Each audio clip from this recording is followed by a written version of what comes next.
For more episode subscribes के novels Hindi channel. मेनू दिखाओ। उपन्यास ऑनलाइन पूरा पढ़ें। उपन्यास बिन। उपन्यास जब से मैंने अपना क्षेत्र दान करना शुरू किया, मैं युगों युगों में महान सम्राट बन गया। अध्याय 241.1। जब से मैंने अपना क्षेत्र दान करना शुरू किया, मैं युगों युगों में महान सम्राट बन गया। सी 241.1। पब फ्यूचर द्वारा विज्ञापन। अध्याय 241.1।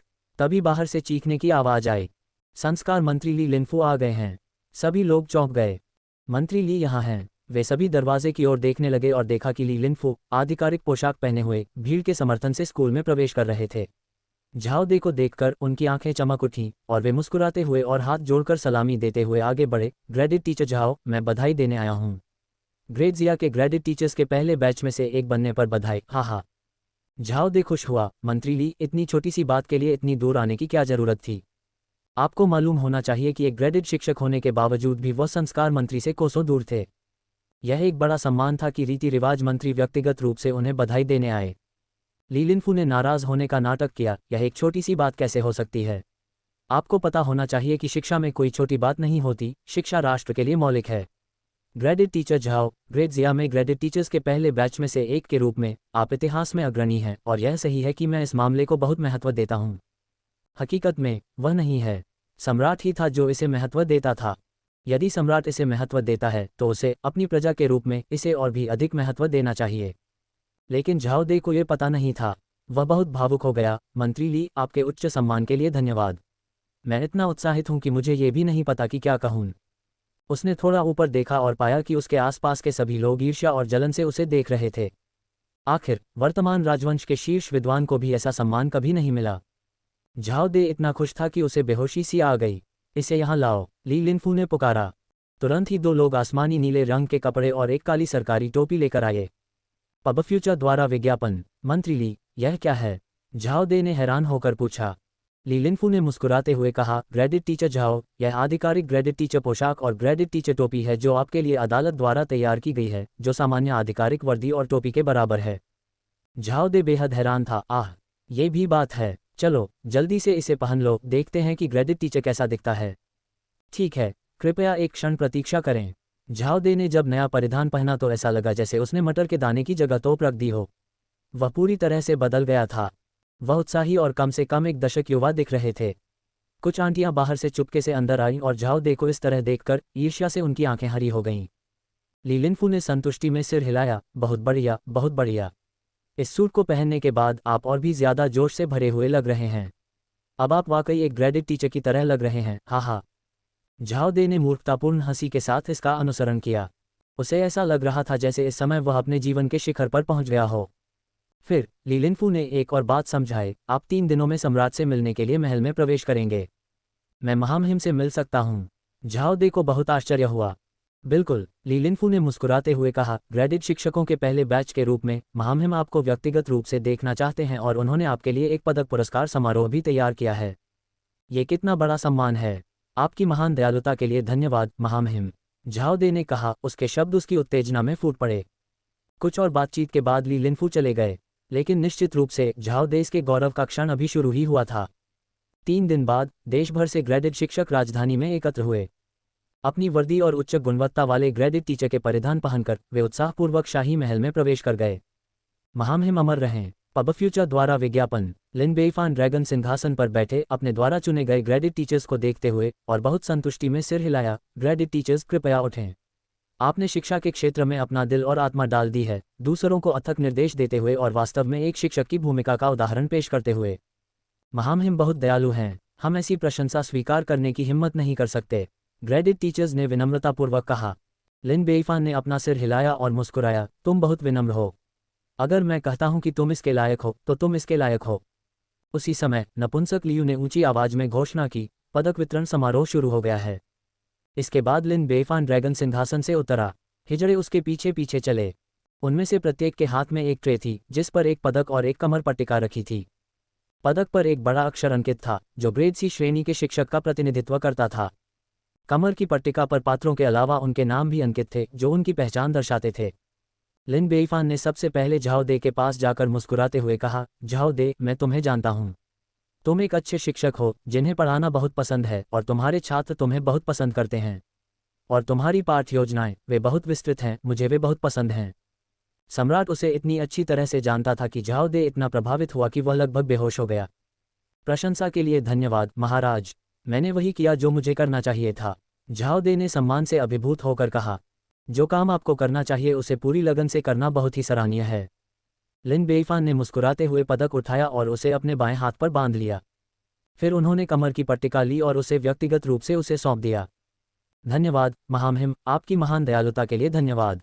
इसके बाद लिन बेईफान दूसरे ग्रेडेड टीचर के पद पर चले गए।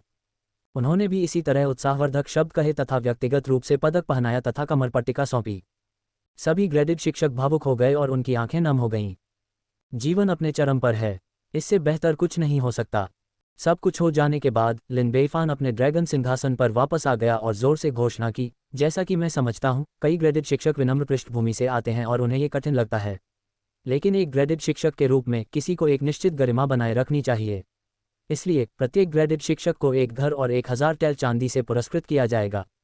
सभी ग्रेडेड शिक्षक दंग रह गए। क्या आप ये सोचते हैं कि ग्रेडेड टीचर बनने से आपको घर और पैसा भी मिलेगा? ये सचमुच एक ही कदम में स्वर्ग पर चढ़ने जैसा था। असंख्य विचार और भावनाएं एक ही वाक्यांश में संक्षेपित हो गईं। महामहिम, आपकी शाही कृपा के लिए धन्यवाद। लिन बेईफान ने मुस्कुराते हुए कहा, मुझे उम्मीद है कि सभी ग्रेडेड शिक्षक अपनी मूल आकांक्षाओं को नहीं भूलेंगे और लोगों को शिक्षित करने के लिए लगन से काम करना जारी रखेंगे।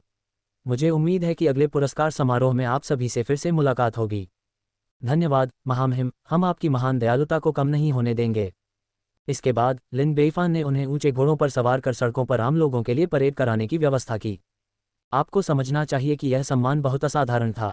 आमतौर पर शाही परीक्षा के केवल शीर्ष 3 विद्वान, अग्रणी विद्वान, दूसरा स्थान और तीसरा स्थान को ही ऐसा सम्मान प्राप्त होता था, और अब ग्रेडेड शिक्षक बनकर वे भी इस विशेषाधिकार का आनंद ले सकेंगे। मम्मी, उनके कपड़े बहुत सुंदर हैं, एक 6 साल के बच्चे ने मासूमियत से कहा। खूब मेहनत से पढ़ाई करो, एक दिन तुम भी ऐसे कपड़े पहन सकोगे, माँ ने इस अवसर पर प्रोत्साहित किया। बच्चे ने जोर से सिर हिलाया, उसके नन्हे दिल में बड़े बड़े सपने पल रहे थे। इसके बाद लिन बेईफान ने पूरे विश्व के सामने 10 महान ग्रेडेड शिक्षकों की घोषणा की। सभी को ये बताना कि वे ग्रेडेड शिक्षक क्यों बने और ग्रेडेड शिक्षक बनने के बाद उन्हें क्या लाभ हुआ। प्रभाव असाधारण था। कई विद्वानों ने महसूस किया कि भले ही वे अधिकारी न बन सकें, लेकिन ग्रेडेड शिक्षक बनना भी एक व्यवहार्य मार्ग था, क्योंकि ग्रेडेड शिक्षक बनने के लिए किसी को व्यापक ज्ञान की आवश्यकता नहीं होती है, बल्कि अच्छे नैतिक मूल्यों और छात्रों को अच्छी तरह से पढ़ाने की क्षमता की आवश्यकता होती है। इन गुणों वाले किसी भी व्यक्ति के लिए ग्रेडेड शिक्षक बनने का अवसर था। तारांकन फेल्स द्वारा प्रायोजित अध्याय 220-273.5 हम वर्तमान में भर्ती कर रहे हैं। CNKR JP अनुवादकों मिटलर्स का स्वागत है। डिस्कॉर्ड सर्वर URL पबफ्यूचर द्वारा विज्ञापन कोफाई दानाप तक और अधिक अध्याय लाने में हमारी सहायता करें। संपर्क टॉस साइट में दान करें, मेनू दिखाओ। उपन्यास ऑनलाइन पूरा पढ़ें। उपन्यास बिन उपन्यास जब से मैंने अपना क्षेत्र दान करना शुरू किया, मैं युगों युगों में महान सम्राट बन गया। अध्याय 241.2 जब से मैंने अपना क्षेत्र दान करना शुरू किया, मैं युगों युगों में महान सम्राट बन गया। C 241.2 पबफ्यूचर द्वारा विज्ञापन अध्याय 241.2 ग्रेडेड शिक्षक बनने के बाद विभिन्न सम्मानों के अलावा घर, रजत और चेहरा भी प्राप्त किया जा सकता था। लाभ वास्तव में असंख्य थे। परिणामस्वरूप घरेलू शैक्षिकी वातावरण पुनर्जीवित हो गया और प्रत्येक व्यक्ति ग्रेडेड शिक्षक बनने के लिए प्रयासरत हो गया। जब ये खबर पूरे देश में फैली तो विद्वानों में यह विचार बहुत लोकप्रिय हो गया। ग्रेडजिया का ये कदम सचमुच इतिहास में एक अग्रणी क्षण है। ग्रेडजिया में विद्वानों को अन्यत्र की अपेक्षा अधिक सम्मान दिया जाता है। शिक्षकों का सम्मान किया जाता है। शिक्षकों और शिक्षा का महत्व क्या है? एक अच्छे देश का स्वरूप ऐसा ही होना चाहिए। मैं अब यहाँ नहीं रहना चाहता, मैं ग्रेडजिया जाना चाहता हूँ। मैं एक ग्रेडेड शिक्षक बनना चाहता हूँ और युगों तक याद किया जाना चाहता हूँ। इस प्रकार इसने और भी अधिक विद्वानों को इसमें शामिल होने के लिए आकर्षित किया। अन्य देशों के सम्राट केवल ईर्ष्या से देख सकते थे, इसकी नकल करने में असमर्थ थे। क्योंकि ग्रेडेड टीचर सिस्टम और निःशुल्क शिक्षा प्रणाली एक दूसरे के पूरक हैं, इसलिए निःशुल्क शिक्षा प्रणाली लागू होने के बाद ही ग्रेडेड टीचर सिस्टम इतना बड़ा प्रभाव डाल सकता है। हालांकि उनकी वित्तीय स्थिति इतनी विशाल शिक्षा प्रणाली का समर्थन करने में सक्षम नहीं थी। इसके अलावा कुलीन परिवार किसी नई व्यवस्था को उभरने नहीं देंगे और न ही सत्ता के लिए उनसे प्रतिस्पर्धा करेंगे। ये समाचार सुनकर युद्ध में लगे महान लुओ सम्राट ने उपहास किया, क्या बात है, आम लोग चंचल होते हैं और विद्वान तो और भी ज्यादा। एक बार लाभ समाप्त हो जाने पर वे निश्चित रूप से आपको छोड़ देंगे। उन्हें पोषित करने पर प्रयास करने के बजाय क्या राष्ट्रीय निर्माण और क्षेत्र का विस्तार करने पर अधिक समय बिताना बेहतर नहीं होगा? एक बार राष्ट्र मजबूत हो जाने पर क्या वे हमारे पास नहीं आएंगे? अपनी कुंठा व्यक्त करने के बाद उन्होंने अपने हाथ में रखे स्मारक को देखा और पूछा, लड़ाई कैसी चल रही है? उनके सामने खड़े एक जनरल ने हाथ जोड़कर कहा, महाराज को रिपोर्ट करो। वे लोग बहुत उग्रता से विरोध कर रहे हैं, स्थिति बहुत आदर्श नहीं है। महान लुओ सम्राट ने अपनी भौहें सिकोड़ लीं। क्या यह उनका उग्र प्रतिरोध है, या आपने अपना सब कुछ नहीं दिया है? जनरल ने तुरंत घबराकर घुटने टेक दिए। महाराज को रिपोर्ट करें, हमने वाकई अपना सर्वश्रेष्ठ प्रयास किया। जैसा कि मैं समझता हूं, उन 3 राज्यों के लोग हार और भर्ती से डरते हैं, इसलिए वे अपनी पूरी ताकत से विरोध कर रहे हैं। महान लुओ सम्राट ने कहा, मुझे कारणों की परवाह नहीं है। यदि आप शरद ऋतु की फसल से पहले 3 राज्यों पर विजय प्राप्त नहीं कर सकते हैं तो आप जिम्मेदारी लेंगे। पबफ्यूचर द्वारा विज्ञापन। हाँ महाराज। जनरल डर कर पीछे हट गया। इस प्रकार ग्रेट लुओंस की ओर से लड़ाई तेज हो गई। लिन बेइफान ने ग्रेट लुओंस की कीमत पर युद्ध से लाभ उठाते हुए लोगों को अवैध शिकार करने का अवसर लिया। हालांकि इस समय एक चौंकाने वाली खबर सामने आई। एक आधे चरणीय ग्रैंड मास्टर ने गुप्त रूप से ग्रेट लुओ शाही महल में घुसपैठ की और ग्रेट लुओ सम्राट की हत्या का प्रयास किया। ऐसा कहा गया कि यह प्रयास लगभग सफल हो गया था। दुर्भाग्य से ताओवादी संप्रदाय से एक ग्रैंड मास्टर समय पर पहुंचे और अंततः महान लुओ सम्राट को बचा लिया। अर्धचरणीय ग्रैंड मास्टर हत्यारा घायल हो गया और फिर भाग गया। 2 शक्तिशाली प्राणियों के बीच संघर्ष के कारण महान लुओ शाही महल की आधी से अधिक इमारतें नष्ट हो गईं। बहुत क्रोधित होकर महान लुओ सम्राट ने हत्यारे की गिरफ्तारी का वारंट जारी कर दिया। लेकिन हमलावर बिना किसी सुराग के गायब हो गया था। कितने अफसोस की बात है, याओ याओ ने आह भरी। लिन बेइफान ने हंसते हुए कहा, इसमें दया की क्या बात है? ताओवादी संप्रदाय के संरक्षण में महान लुओ सम्राट की हत्या में सफल होना इतना आसान कैसे हो सकता है? ये सच है। याओ याओ ने एक हाथ से अपनी ठोड़ी को सहारा दिया। आपको क्या लगता है कि वह हत्यारा कौन था? इस तरह के कौशल के साथ वे निश्चित रूप से कोई साधारण व्यक्ति नहीं हैं, लेकिन हमारे दानव संप्रदायों के प्रभाव के साथ भी हम अभी भी उनकी उत्पत्ति का पता नहीं लगा सकते हैं। अगर कोई महान लुओ सम्राट की हत्या करने की हिम्मत करता है तो उन्होंने पूरी तैयारी की होगी। वे आपको इतनी आसानी से कैसे पता चलने दे सकते हैं? लिन बेइफान ने शांति से चाय की चुस्की ली और कहा। याओ याओ ने आंखें घुमाईं। छोटे मूर्ख सम्राट, आपको क्या लगता है कि हत्यारा महान लुओ सम्राट को क्यों मारना चाहता था? और क्या हो सकता है? महान लुओ सम्राट ने अब कई लोगों को नाराज कर दिया है और ऐसे लोगों की एक लंबी सूची है जो उसे मारना चाहते हैं। हो सकता है कि मारे गए लोगों में कुछ शक्तिशाली रिश्तेदार भी हों। तुम्हारी बात सही है। ऐसा कहा जाता है कि ताओवादी संप्रदाय के ग्रैंड मास्टर द्वारा घायल होने के बाद वह ग्रेट जिया की ओर भागी, लेकिन वह व्हाइट टाइगर माउंटेन रेंज को पार करने के तुरंत बाद गायब हो गई। तुम्हें क्या लगता है कि वह कहाँ गई होगी? याओ याओ ने देखा। लिन बेइफान ने अपने हाथ फैलाए। मुझसे मत पूछो, मुझे कैसे पता चलेगा? पबफ्यूचर द्वारा विज्ञापन। लिन बेइफान के साथ थोड़ी देर बातचीत करने के बाद याओ याओ अपनी मार्शल आर्ट का अभ्यास करने के लिए बाहर चली गई। हालांकि लिन बेइफान की चेतना एम्पायर सैंडबॉक्स से जुड़ी हुई है और उसकी निगाह व्हाइट टाइगर माउंटेन रेंज में एक रहस्यमयी गुफा पर केंद्रित है। वहां एक काले रंग की महिला खड़ी थी जिसके नैन नक्श बहुत ही आकर्षक थे और शरीर भी सुडौल था। वह लगभग 20 वर्ष की थी और काफी परिपक्व थी। वह खून से लथपथ बेहोश पड़ी थी। ये व्यक्ति वह हत्यारा था जिसने महान लुओ सम्राट को मारने का प्रयास किया था। हालांकि उसके पास आधे कदम के ग्रैंड मास्टर की ताकत नहीं थी, बल्कि इंपीरियल क्यूई की ताकत थी। महान लुओ सम्राट पर हत्या के प्रयास के दौरान उसने अपनी ताकत को जबरन बढ़ाने के लिए कुछ गुप्त तरीके का इस्तेमाल किया होगा। फिर भी वह ग्रैंड मास्टर के मुकाबले में नहीं थी। ये सौभाग्य की बात थी कि वह ग्रैंड मास्टर के चंगुल से बच निकलने में सफल रही। जब वह ग्रेट जिया के पास भाग गई तो लिन बेइफान को उसके बारे में पता चला और उसने उसे बचाने के लिए गुप्त रूप से मदद का हाथ बढ़ाया। अब 3 दिन बीत चुके थे। महिला को धीरे धीरे होश आया और वह खांसने लगी। खांस खांस, मैं कहाँ हूँ? पलक झपकते ही अतीत की यादें उसके सामने आ गईं और उसे एहसास हुआ कि वह यहाँ से भाग कर आई थी। वह कुछ आश्चर्यचकित होकर अपनी छाती को छूती है। आप देखिए, इससे पहले भी उसे ग्रैंड मास्टर का झटका लगा था, जिससे उसका हृदय पूरी तरह से क्षतिग्रस्त हो गया था, जिससे उसके बचने की कोई संभावना नहीं बची थी। लेकिन अब उसके शरीर के अंदर की चोटें आधी ठीक हो चुकी थीं। मुझे किसने बचाया? उसने याद करने की कोशिश की लेकिन कुछ भी याद नहीं आ सका। उसी समय एक धीमी सी आवाज़ उसके पास आई, तुम जाग रही हो? महिला का चेहरा बदल गया। कौन है वहाँ? उसने सावधानी से चारों ओर देखा लेकिन उसे कोई नहीं दिखा।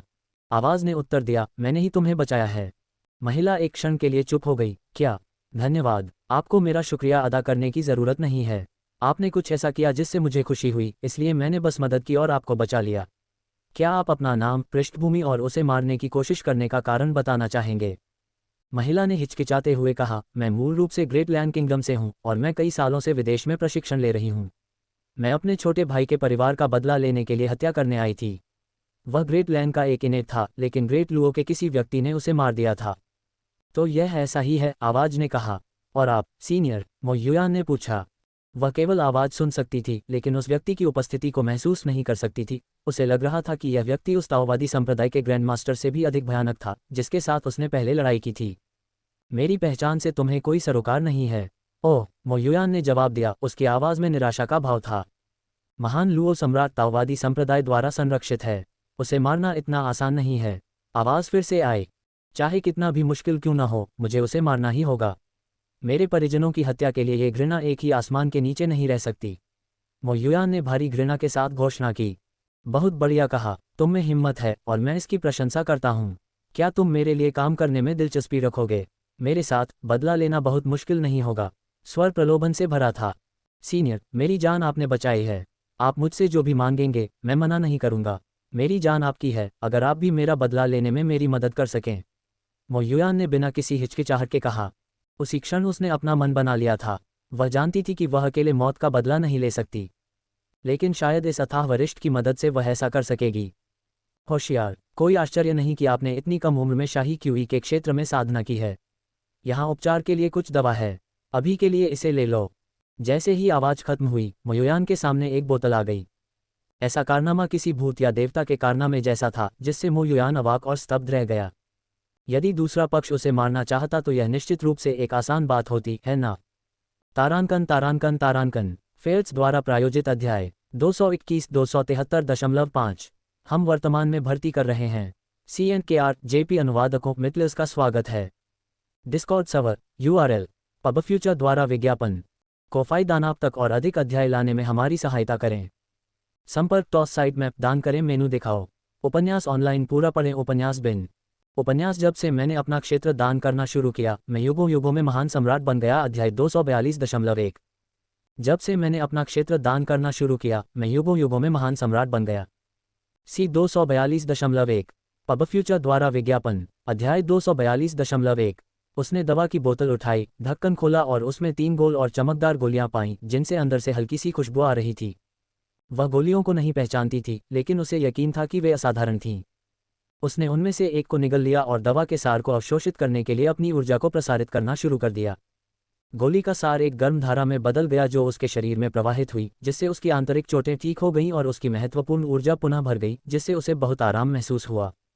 लगभग उस समय के बाद, जब एक अगरबत्ती जलने में समय लेती है, वह रुक गई और उसे बहुत आश्चर्य हुआ, क्योंकि दवा का असर बहुत अच्छा था। इतने कम समय में ही उसकी चोटें 20% तक ठीक हो गईं।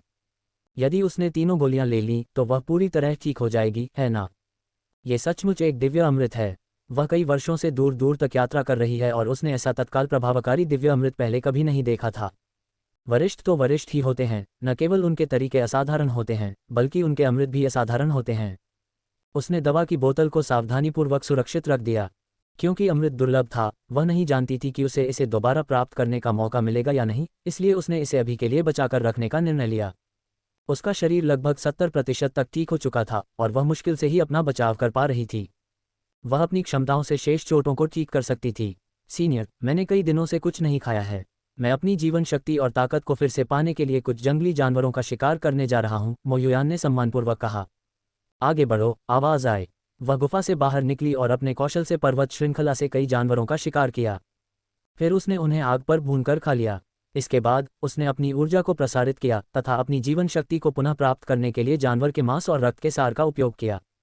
लगभग एक रात बीतने के बाद वह 10% और ठीक हो गई। पबफ्यूचर द्वारा विज्ञापन इस तरह वह लगभग 1 सप्ताह में ठीक हो जाएगी। उसी समय एक हस्तलिखित पुस्तक उसके सामने प्रकट हुई। मो युयान चौंका। सीनियर, ये सोअरिंग क्लाउड ड्रैगन मूवमेंट तकनीक है जिसे मैंने बनाया है। एक बार जब आप इसे सीख लेंगे तो आपका शरीर एक तैरते हुए ड्रैगन की तरह घूमेगा, हवा में तेजी से मुड़ने और घूमने में सक्षम होगा, चरम गति तक पहुंचेगा। आप हवा की सवारी भी कर सकते हैं, बादलों और धुंध के बीच उड़ते हुए ड्रैगन की छवि जैसा। मो युयान ने उस स्क्रॉल को ऐसे सहेज कर रखा जैसे वह कोई अनमोल उपहार हो। एक नज़र में ही उसे एहसास हो गया कि यह तकनीक अविश्वसनीय रूप से गहन और जटिल है। इसे सीखना वाकई उतना ही चमत्कारी हो सकता है जितना सीनियर ने कहा था। जब तक आप इस तकनीक में निपुण हो जाते हैं, तब तक कोई ग्रैंड मास्टर भी आपको परेशान नहीं कर सकता। आवाज़ अलौकिक रूप से आई, मानो पास और दूर से आ रही हो। मो युयान ने उत्साह से कहा, वरिष्ठ, मुझे ये तकनीक प्रदान करने के लिए धन्यवाद। मैं तुम्हें ये तकनीक इस उम्मीद से दे रहा हूं कि तुम और अधिक शक्तिशाली बनोगे ताकि तुम मेरे कार्यों में मेरी मदद कर सको। आवाज ने कहा। हाँ वरिष्ठ, मो युयान ने उत्तर दिया। उसने स्क्रॉल उठाया और उसकी गति तकनीक का गंभीरतापूर्वक अध्ययन किया। एक युवा प्रतिभाशाली व्यक्ति के रूप में अपनी प्रतिष्ठा के अनुरूप, जो शाही क्यूई के क्षेत्र में पहुंच चुकी थी, वह केवल 2 दिनों में तकनीक का लगभग 20 से 30% सीखने में सफल रही, जो उसे एक नौसिखिया कहलाने के लिए पर्याप्त था। उसकी गतिशीलता कौशल में काफी सुधार हुआ था। उसे पूरा विश्वास था कि अगर वह ताओवादी संप्रदाय के ग्रैंडमास्टर का सामना करती है, जिसने कभी उसका पीछा किया था, तो वह किसी भी गुप्त तकनीक का उपयोग किए बिना भी उससे बच सकती है। बुरा नहीं है, आवाज फिर आए। सीनियर, मो युयान ने सिर झुकाया। अपनी मार्शल प्रतिभा के साथ आप उन सभी विलक्षण लोगों में शीर्ष 5 में शुमार हैं जिन्हें मैंने देखा है। आवाज ने घोषणा की। तारीफ के लिए धन्यवाद सीनियर, लेकिन मैं ऐसी प्रशंसा स्वीकार करने की हिम्मत नहीं कर सकती, मो युयान ने विनम्रता से कहा, हालांकि वह अपने दिल में कुछ हद तक आश्वस्त नहीं थी। उसकी प्रतिभा के बावजूद क्या 4 अन्य लोग भी उसके बराबर थे? भविष्य में वह निश्चित रूप से सीनियर से इन 4 व्यक्तियों की पहचान करने के लिए कहेंगी ताकि वह उन्हें चुनौती दे सकें। उसी समय हवा के अचानक से एक और पुस्तक उसके सामने प्रकट हुई। वरिष्ठ, ये है पब फ्यूचर द्वारा विज्ञापन। आकाशवाणी हुई, तुम तलवार चलाने का अभ्यास करते हो, इसलिए मैं तुम्हें तलवार चलाने की एक तकनीक सिखा रहा हूँ। एक बार इसमें महारत हासिल कर लेने के बाद तुम ग्रैंडमास्टर्स के सामने अजेय हो जाओगे। मो युयान हैरान था, क्या ये सचमुच इतना शक्तिशाली है? एक बार आप इसे सीख लेंगे तो आपको पता चल जाएगा। मो युयान ने तुरंत उत्साह के साथ स्क्रॉल खोला। स्वर्ग हत्या तलवार खींचने की तकनीक। यह एक तलवार तकनीक थी जो हर वार पर मौत की गारंटी देती थी। अधिकांश समय तलवार म्यान में रखी जाती थी, जिससे उसकी हत्या की मंशा और उसकी तीक्ष्णता छिपी रहती थी। लेकिन एक बार खींचे जाने पर यह एक भयंकर प्रहार होगा, जिससे मौतें होंगी और खून बहेगा। पूर्णता तक महारत हासिल करने पर यह स्वर्ग को भी नष्ट कर सकता है। बेशक स्वर्ग को मारना एक अतिशयोक्ति थी। हालांकि ये तलवार तकनीक वास्तव में शक्तिशाली थी, एक पल में अपनी सारी शक्ति को उन्मुक्त करने के बराबर। दुश्मन को उस समय मार डालना जब उन्हें इसकी सबसे कम उम्मीद थी। यह एक शीर्ष स्तरीय हत्या तलवार तकनीक थी। एक बार फिर मैं इस तकनीक को मुझे प्रदान करने के लिए सीनियर को धन्यवाद देता हूँ, मो युयान ने कृतज्ञता के आंसू के साथ कहा। इस तकनीक के साथ वह अपने बदले के एक कदम करीब थी। हम अपनी तलवारबाजी का अच्छे से अभ्यास करो। मैं कुछ दिनों में तुमसे मिलने आऊँगा। आवाज़ धीरे धीरे धीमी हो गई। मो युयान ने थोड़ी देर तक इंतजार किया और जब कोई आवाज़ नहीं आई तो उसने तलवार चलाने की तकनीक का अभ्यास करना शुरू कर दिया। इसके बाद उसके दिन अधिक व्यवस्थित हो गए। सुबह के समय वह अपनी ऊर्जा पुनः प्राप्त करने तथा अपनी चोटों को ठीक करने के लिए जंगली जानवरों का शिकार करती थी। दोपहर में वह सोआरिंग क्लाउड ड्रैगन मूवमेंट तकनीक का अध्ययन करती थी। रात में वह स्वर्ग हत्या तलवार खींचने की तकनीक सीखती थी। उसकी चोटें धीरे धीरे ठीक हो गईं, उसकी ताकत बढ़ी और उसका आत्मविश्वास बढ़ा। उसकी नज़र में उसका बदला अब एक अप्राप्य लक्ष्य नहीं था। ये सब कुछ उस रहस्यमयी सीनियर की देन है। दुर्भाग्यवश वह अभी भी सीनियर की उत्पत्ति, उसका नाम या यहाँ तक कि वह कैसा दिखता था, यह नहीं जानती थी। वह ये कल्पना करने से खुद को नहीं रोक सकी कि वह वरिष्ठ व्यक्ति किस प्रकार का व्यक्ति होगा। वह स्वयं को मैं कह रहा है, न कि यह बुरा आदमी या ये भगवान, इसलिए वह अपेक्षाकृत युवा ही होगा, है न? उन्होंने कहा कि उन्होंने खुद ही सोआरिंग क्लाउड ड्रैगन मूवमेंट तकनीक बनाई है। ऐसी बेहतरीन मूवमेंट तकनीक बनाने के लिए किसी के पास ग्रैंडमास्टर जैसी साधना होनी चाहिए। उनके तरीके वाकई ग्रैंडमास्टर की उपाधि के लायक हैं। और तलवार चलाने की तकनीक भी कमाल की है। तलवार की गहन समझ के बिना इसे बनाना असंभव होगा, है न? तो क्या वरिष्ठ तलवार चलाने के मार्ग में माहिर हो सकते हैं? और वह दिव्य अमृत। बहुत सोचने के बाद मो युयान इस निष्कर्ष पर पहुंचा कि यह एक अपेक्षाकृत युवा ग्रैंडमास्टर था जो तलवार चलाने में कुशल था। लेकिन कुछ देर तक विचार करने के बाद वह किसी ऐसे ग्रैंडमास्टर के बारे में नहीं सोच सकी जो इस पहचान के अनुरूप हो। वह व्यक्ति उसके मन में एक रहस्यमय व्यक्ति बन गया था जो उसे बहुत अधिक आकर्षित कर रहा था। लगता है तुम ठीक हो गए हो। आवाज़ फिर आई। वरिष्ठ, मो युयान तुरंत खड़ा हुआ और आदरपूर्वक झुका। न केवल आपकी चोटें ठीक हो गई हैं, बल्कि आपकी साधना में भी काफ़ी सुधार हुआ है। अब आप इस जगह को छोड़ सकते हैं और अपना बदला ले सकते हैं। हाँ, अब मैं अपना बदला ले सकता हूँ। मो युयान की आंखें घृणा से भरी थीं। तुम अपना बदला कैसे लेने की योजना बना रहे हो? आवाज ने पूछा। वरिष्ठ, मैंने पिछले दिनों इस पर बहुत सोचा है, मो युयान ने गंभीरता से कहा। वह कुत्ता सम्राट एक ताओवादी संप्रदाय के ग्रैंडमास्टर द्वारा संरक्षित है, इसलिए उसे मारना आसान नहीं होगा। हालांकि मैं दूसरों को मार सकता हूँ। ग्रेट लुओ के अधिकारियों, सैन्य जनरलों, यहाँ तक कि शाही वंश के लोगों की तरह मैं किसी को भी मार सकता हूँ। मुझे विश्वास नहीं है कि ताओवादी संप्रदाय उन सभी की रक्षा कर सकता है। आवाज़ बहुत संतुष्ट थी। होशियार, बदला लेने का यही सही तरीका है। जाओ। ग्रेट लू और ताओवादी संप्रदायों का दुर्भाग्य देखना मेरे जीवन की सबसे खुशी की बात है। आहा। सीनियर, मुझे नहीं पता कि मेरे जाने के बाद हम फिर कब मिलेंगे। क्या तुम मुझे अपनी पहचान और पता बता सकते हो ताकि मैं अपना बदला लेने के बाद तुम्हें ढूंढ सकूं? मो युयान ने थोड़े चालाक इरादे से पूछा। मैं हमेशा व्हाइट टाइगर पर्वत श्रृंखला में रहा हूं। अपना बदला लेने के बाद यहाँ आओ और मेरा नाम पुकारो और हम फिर मिलेंगे। मो युयान ने मन ही मन खुशी मनाई और कहा, सीनियर, आपका नाम है। बस मुझे सीनियर कहो। मो युयान। तारांकन तारांकन तारांकन। फेल्ट्स द्वारा प्रायोजित अध्याय 222-273.5। हम वर्तमान में भर्ती कर रहे हैं।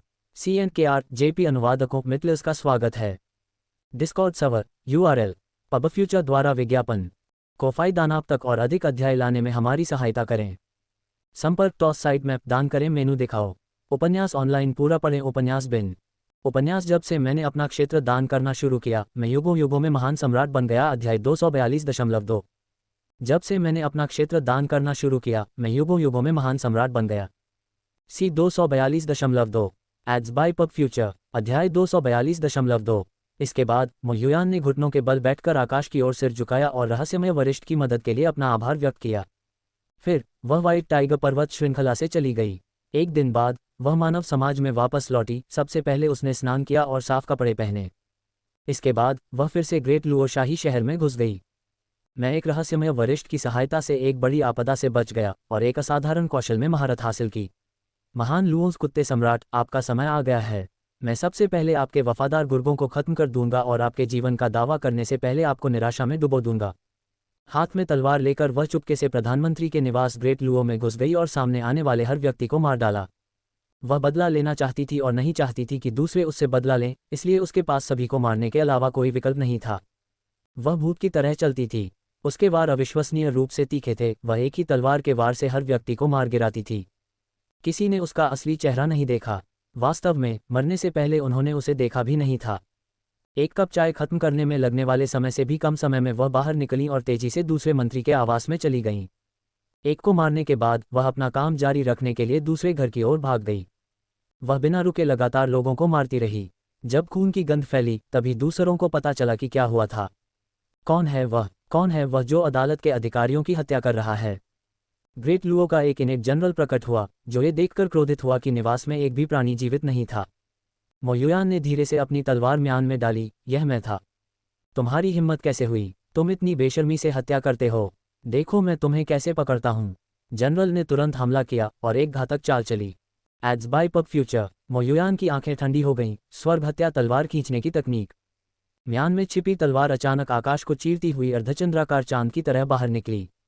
इस एक ही प्रहार से आक्रमणकारी जनरल दो टुकड़ों में बंट गया और उसका खून और अंतड़ियां बाहर निकल आईं। नीचे खड़े सैनिक घबरा गए। आह, भगवान झाओ मर गया है। राक्षसी बहुत क्रूर है, मदद के लिए पुकारो। चलो भगवान झाओ का बदला लेते हैं। मो युयान की आंखें ठंडी थीं। आप सभी मरने के लायक हैं। एक और तलवार के वार से उसकी तलवार क्यूई ने हर दिशा में 33 झांग तक विस्तार किया, जिससे सैकड़ों लोग तुरंत मारे गए। उसी समय साधारण ताओवादी पोशाक पहने एक व्यक्ति प्रकट हुआ। वह मो युयान को देखकर चौंक गया। मुझे अभी अभी एक परिचित तलवार क्यूई का एहसास हुआ और मैं ये जानने के लिए आया कि यह वास्तव में तुम ही हो। मुझे उम्मीद नहीं थी कि मेरे हाथ से वार करने के बाद भी तुम जीवित रहोगे। तुम शापित ताओवादी गुरु, भले ही तुमने मुझे मारने की कोशिश की हो, मैं जरूरी नहीं कि मर जाऊं। मो युयान ने ठंडी आंखों से कहा। ठीक है, तुम्हें एक बार फिर मार डालने में क्या बुराई है? बूढ़े ताओवादी ने शांति से कहा। लेकिन मैं अभी तुम्हारे साथ खेलने के मूड में नहीं हूं। मैं पिछली बार की हथेली की चोट का बदला किसी और दिन लूंगा।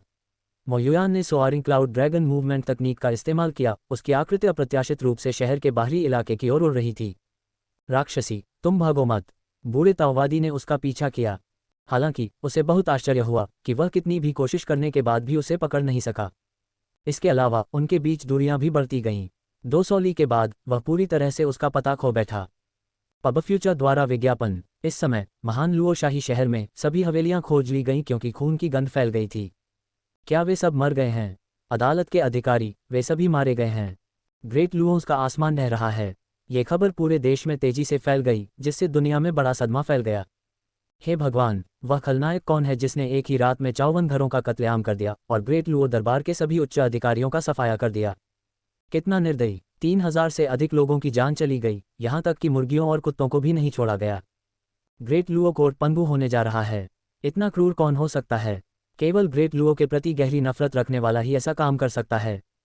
कहा जाता है कि यह पहले से ही आधी चरण वाली ग्रैंड मास्टर है। वह मूल रूप से महान लुओ सम्राट की हत्या करना चाहती थी, लेकिन एक ताओवादी संप्रदाय के ग्रैंड मास्टर ने उसे खोज लिया और घायल होकर भाग गई। अब जब वह ठीक हो गई है तो वह स्वाभाविक रूप से बदला लेने के लिए वापस आ गई है। बहुत संभव है ग्रेट लुओ ने एक दुर्जय शत्रु को उकसाया है। बढ़िया लुओ, ये तो आना ही था। हर कोई इसके बारे में बात कर रहा था। ग्रेट जिया शाही महल के अंदर लिन बेईफान और याओ याओ को स्वाभाविक रूप से इसके बारे में पता था। याओ याओ ने उत्साह से कहा, छोटे मूर्ख सम्राट, क्या तुम जानते हो? हमें जो जानकारी मिली है उसके अनुसार जिस व्यक्ति ने सभी महान लुओ मंत्रियों को मार डाला वह संभवतः आधा चरण ग्रैंड मास्टर है। वह बदला लेने के लिए वापस आए है। लिन बेईफान ने सिर हिलाया और मुस्कुराया, मुझे भी ऐसा ही लगता है। याओ याओ ने कहा, उसका फिगर देखकर लगता है कि वह एक महिला है। लिन बेईफान ने अंगूठा दिखाया, ये और भी प्रभावशाली है। वाकई प्रभावशाली। वह अकेले ही पूरे ग्रेट लुओ और उसके पीछे के ताओवादी संप्रदाय को चुनौती दे रही है, जो कोई आसान काम नहीं है। हमारे द्वारा एकत्रित की गई जानकारी के अनुसार केवल एक महिला ही इस प्रोफाइल में फिट बैठती है। कौन? मो युयान। लिन बेईफान ने शांति से पूछा, वह कौन है और क्यों? मो युयान एक अजीब मार्शल आर्ट प्रतिभा है। मात्र 35 वर्ष की छोटी सी उम्र में ही उसने शाही क्यूई क्षेत्र में महारत हासिल कर ली है और उसमें ग्रैंड मास्टर बनने की क्षमता है। हमारे दानव संप्रदाय ने एक बार उसे आमंत्रित किया था, लेकिन वह बहुत गर्वित थी और हमारे साथ शामिल नहीं हुई, न ही उसने अन्य बलों के निमंत्रण स्वीकार किए। वह हमेशा से ही अकेली रही है, अपनी मार्शल आर्ट को निखारने के लिए हर जगह यात्रा करती रही है। उसका भाई भी मार्शल आर्ट में माहिर था, जो ग्रेट लैंड किंगडम में सेवा कर रहा था। आप जानते हैं कि ग्रेट लैंड किंगडम में क्या हुआ, और उसका भाई उस उथल पुथल में फंस गया। उसका पूरा परिवार भी मारा गया। इसलिए महान लुओ सम्राट पर उसकी हत्या का प्रयास उनका बदला लेने के लिए था। मैं समझ गया। लिन बेईफान ने अचानक एहसास होने का नाटक किया। हालांकि हमें जो जानकारी मिली है उसके अनुसार कुछ अजीब बात है। उसकी ताकत बहुत बढ़ गई है। वह वास्तव में एक ही तलवार के वार से झाओ त्यानयाओ को मारने में कामयाब रही, और वह एक एस्ट्रल क्यूई विशेषज्ञ था। अपनी मूल शक्ति के साथ वह ऐसे गुरु को तुरंत नहीं मार सकती थी। इसके अलावा वह उस ताओवादी संप्रदाय के ग्रैंड मास्टर की खोज में आसानी से निकलने में सक्षम थी। अपने उपचार काल के दौरान उसे अवश्य ही कुछ असाधारण घटनाओं का सामना करना पड़ा होगा। कौन परवाह करता है, जब तक वह ग्रेट लुओ के लिए परेशानी का कारण बनती है उसमें कोई भी बदलाव अच्छा है। लिन बेईफान ने अपना हाथ लहराया और हंसा। ये सच है। याओ याओ ने अपनी ठोड़ी को अपने हाथों पर टिकाया। आपको क्या लगता है कि वह आगे क्या करेगी? लिन बेईफान ने बिना किसी हिचकिचाहट के कहा, बेशक वह हत्याएं जारी रखेगी। अगर वह महान लुओ सम्राट को नहीं मार सकती तो वह दूसरों को मार सकती है। हाँ, मैं भी यही सोचता हूँ। ताओवादी संप्रदाय को अब सिरदर्द होने वाला है। हा हा हा। दोनों ने आगामी शो का आनंद लेते हुए दिल खोलकर हंसी। तारांकन तारांकन तारांकन फेल्स द्वारा प्रायोजित अध्याय 223-273.5। हम वर्तमान में भर्ती कर रहे हैं। CNKR JP अनुवादकों मिटलर्स का स्वागत है। डिस्कॉर्ड सर्वर URL पबफ्यूचर द्वारा विज्ञापन कोफाई दान आप तक और अधिक अध्याय लाने में हमारी सहायता करें। संपर्क टॉस साइट मैप दान करें मेनू दिखाओ। उपन्यास ऑनलाइन पूरा पढ़ें। उपन्यास बिन उपन्यास जब से मैंने अपना क्षेत्र दान करना शुरू किया मैं युगों युगों में महान सम्राट बन गया। अध्याय 243.1। जब से मैंने अपना क्षेत्र दान करना शुरू किया मैं युगों युगों में महान सम्राट बन गया। C 243.1 पबफ्यूचर द्वारा विज्ञापन अध्याय 243.1। महान लुओ शाही महल के अंदर महान लुओ सम्राट इस समय क्रोधित थे। उस शापित हत्यारे को मारने की कोशिश करना ही काफी नहीं था। उसने उसके सभी मंत्रियों को भी खत्म कर दिया। अपने मंत्रियों की सहायता के बिना उनका पूरा देश पंगु हो गया था और ठीक से काम करने में पूरी तरह असमर्थ था। इसके अलावा इनमें से कई मंत्री कुलीन परिवारों के सदस्य थे। उनके अचानक चले जाने के बाद वह उन कुलीन परिवारों को ये बात कैसे समझा सकता था? यद्यपि ताओवादी संप्रदाय उनका समर्थन कर रहा था, फिर भी उन कुलीन परिवारों से निपटना काफी सिरदर्द भरा काम था। संक्षेप में, ग्रेट लुओ पूरी तरह से अव्यवस्थित था और उसे पता नहीं था कि क्या करना है। तभी सोंग यूफेई और एक वृद्ध ताओवादी पुजारी वहां आए। महान लुओ सम्राट ने पूछा, ताओवादी मास्टर युक्सु और परी यूफेई, क्या आपने उस हत्यारे की उत्पत्ति का पता लगा लिया है? महाराज, हमें पता चल गया है। सोंग यूफेई ने थोड़ा सिर हिलाया और कहा, उसका नाम मु युयान है, 35 साल की, शाही क्यूई ताकत रखती है और ग्रेट लैंड किंगडम की नागरिक है। उसके भाई ने ग्रेट लैंड किंगडम की सेवा की और हमारे खिलाफ लड़ाई में मर गया, तो वह बदला लेने के लिए वापस आए हैं। लानत है, यदि आप जड़ों को नहीं हटाते हैं तो वसंत की हवा उन्हें फिर से जीवित कर देगी। महान लुओ सम्राट घृणा से खुजली कर रहा था।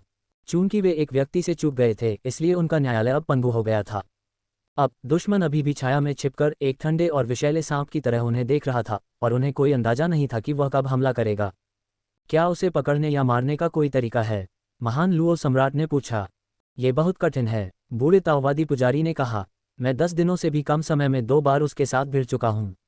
पहली बार उसके पास इंपीरियल क्यूई की ताकत थी और एक गुप्त विधि का उपयोग करने के बाद उसकी ताकत जबरदस्ती एक आधे कदम के ग्रैंड मास्टर के स्तर तक बढ़ गई। हालांकि वह अभी भी मेरे लिए कोई मुकाबला नहीं था और मैंने हथेली के वार से उसका दिल मेरिडियन तोड़ दिया। मुझे लगा कि वह मर चुकी है, लेकिन अप्रत्याशित रूप से वह ठीक हो गई और उसकी ताकत बहुत बढ़ गई।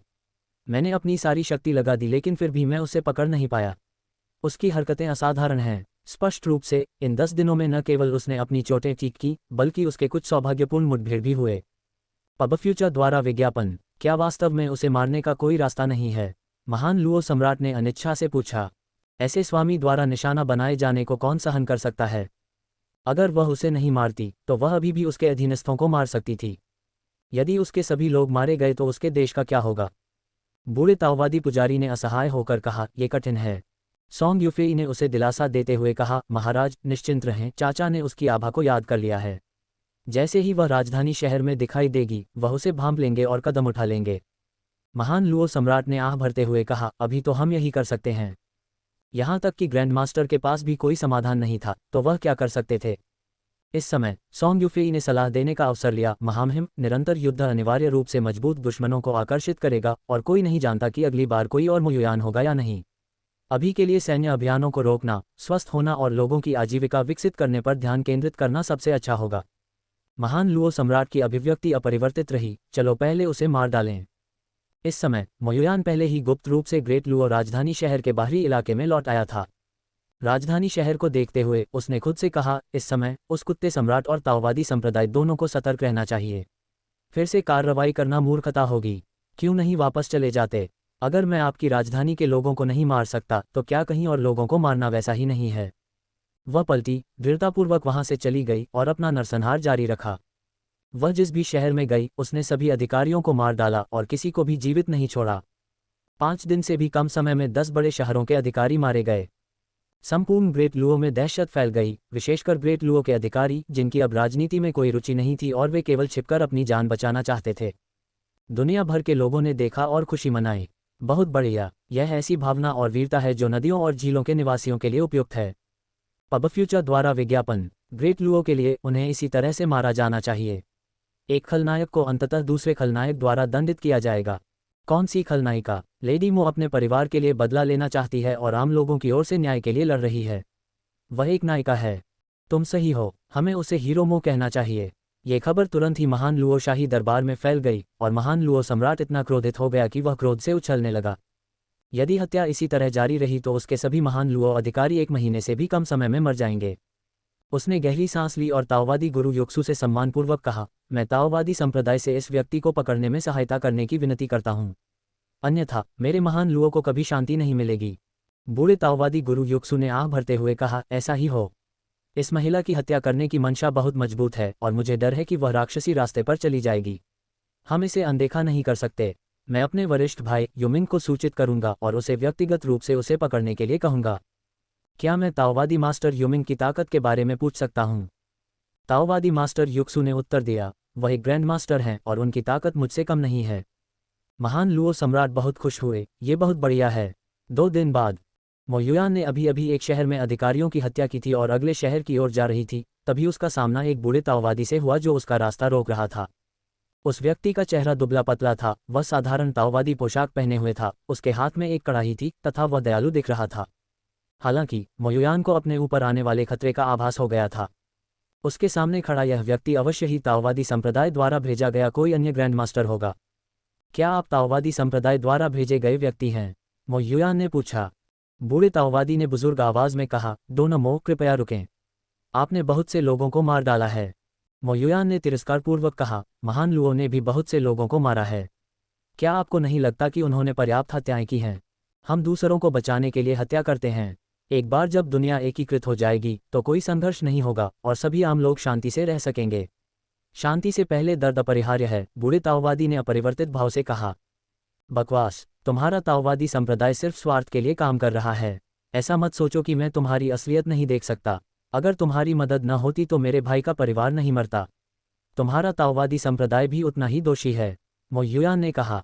ऐसा लगता है कि आप बहुत ज़्यादा गुमराह हो गए हैं। मेरे पास कोई विकल्प नहीं है, बस आगे बढ़ना है। कृपया मुझे माफ़ कर दें। जैसे ही उसने बोलना समाप्त किया, उसने अपनी हथेली से प्रहार किया। हथेली का बल बहुत ठोस था, जो 100 झांकों कवर करता था। मोयुयान का सीधे टकराव का कोई इरादा नहीं था और उसने तुरंत चकमा देने के लिए सोअरिंग क्लाउड ड्रैगन मूवमेंट तकनीक का इस्तेमाल किया, फिर तेजी से भाग गया। पलक झपकते ही केवल उसकी आकृति ही शेष रह गई। दुष्ट औरत, रुक जाओ। बूढ़े ताओवादी ने उसका लगातार पीछा किया, लेकिन 300 ली तक उसका पीछा करने के बाद भी वह उसे खो बैठा। बूढ़े ताओवादी ने आगे खाली जगह को देखा, अपना सिर हिलाया और आह भरी, इस महिला का चाल कौशल वाकई उल्लेखनीय है। कोई आश्चर्य नहीं कि मेरे छोटे भाई ने मुझे कार्रवाई करने के लिए कहा। ये कार्य कठिन होने वाला है। बाल बाल बचकर मोयुयान ने ग्रेट लुओ अधिकारियों की तलाश जारी रखी। हालांकि इस बार वह अधिक चालाक थी। एक शहर में अधिकारियों की हत्या करने के बाद उसने अपनी हत्या का सिलसिला जारी रखने से पहले अपनी चाल कौशल के बल पर 500 ली दूर स्थित दूसरे शहर की यात्रा करने में 1 दिन का समय लिया। ऐसा करने के बाद उसने दिशा बदल ली और अपनी हत्याएं जारी रखने के लिए 400 ली दूर दूसरे शहर में भाग गई। किसी भी स्थिति में वह बिना किसी उद्देश्य के भागती रही, जिससे किसी के लिए भी यह अनुमान लगाना असंभव हो गया कि वह कहाँ है। इस तरह, यद्यपि वह धीमी गति से चलती थी, फिर भी यह सुरक्षित था। उसका पीछा कर रहा बूढ़ा ताओवादी एक बिना सिर वाली मक्खी की तरह था, जो उसकी हरकतों से पूरी तरह से चकित था। एक बार फिर महान लुओ सम्राट ने महान लुओ के शाही महल में उग्र रूप से उत्पात मचाया।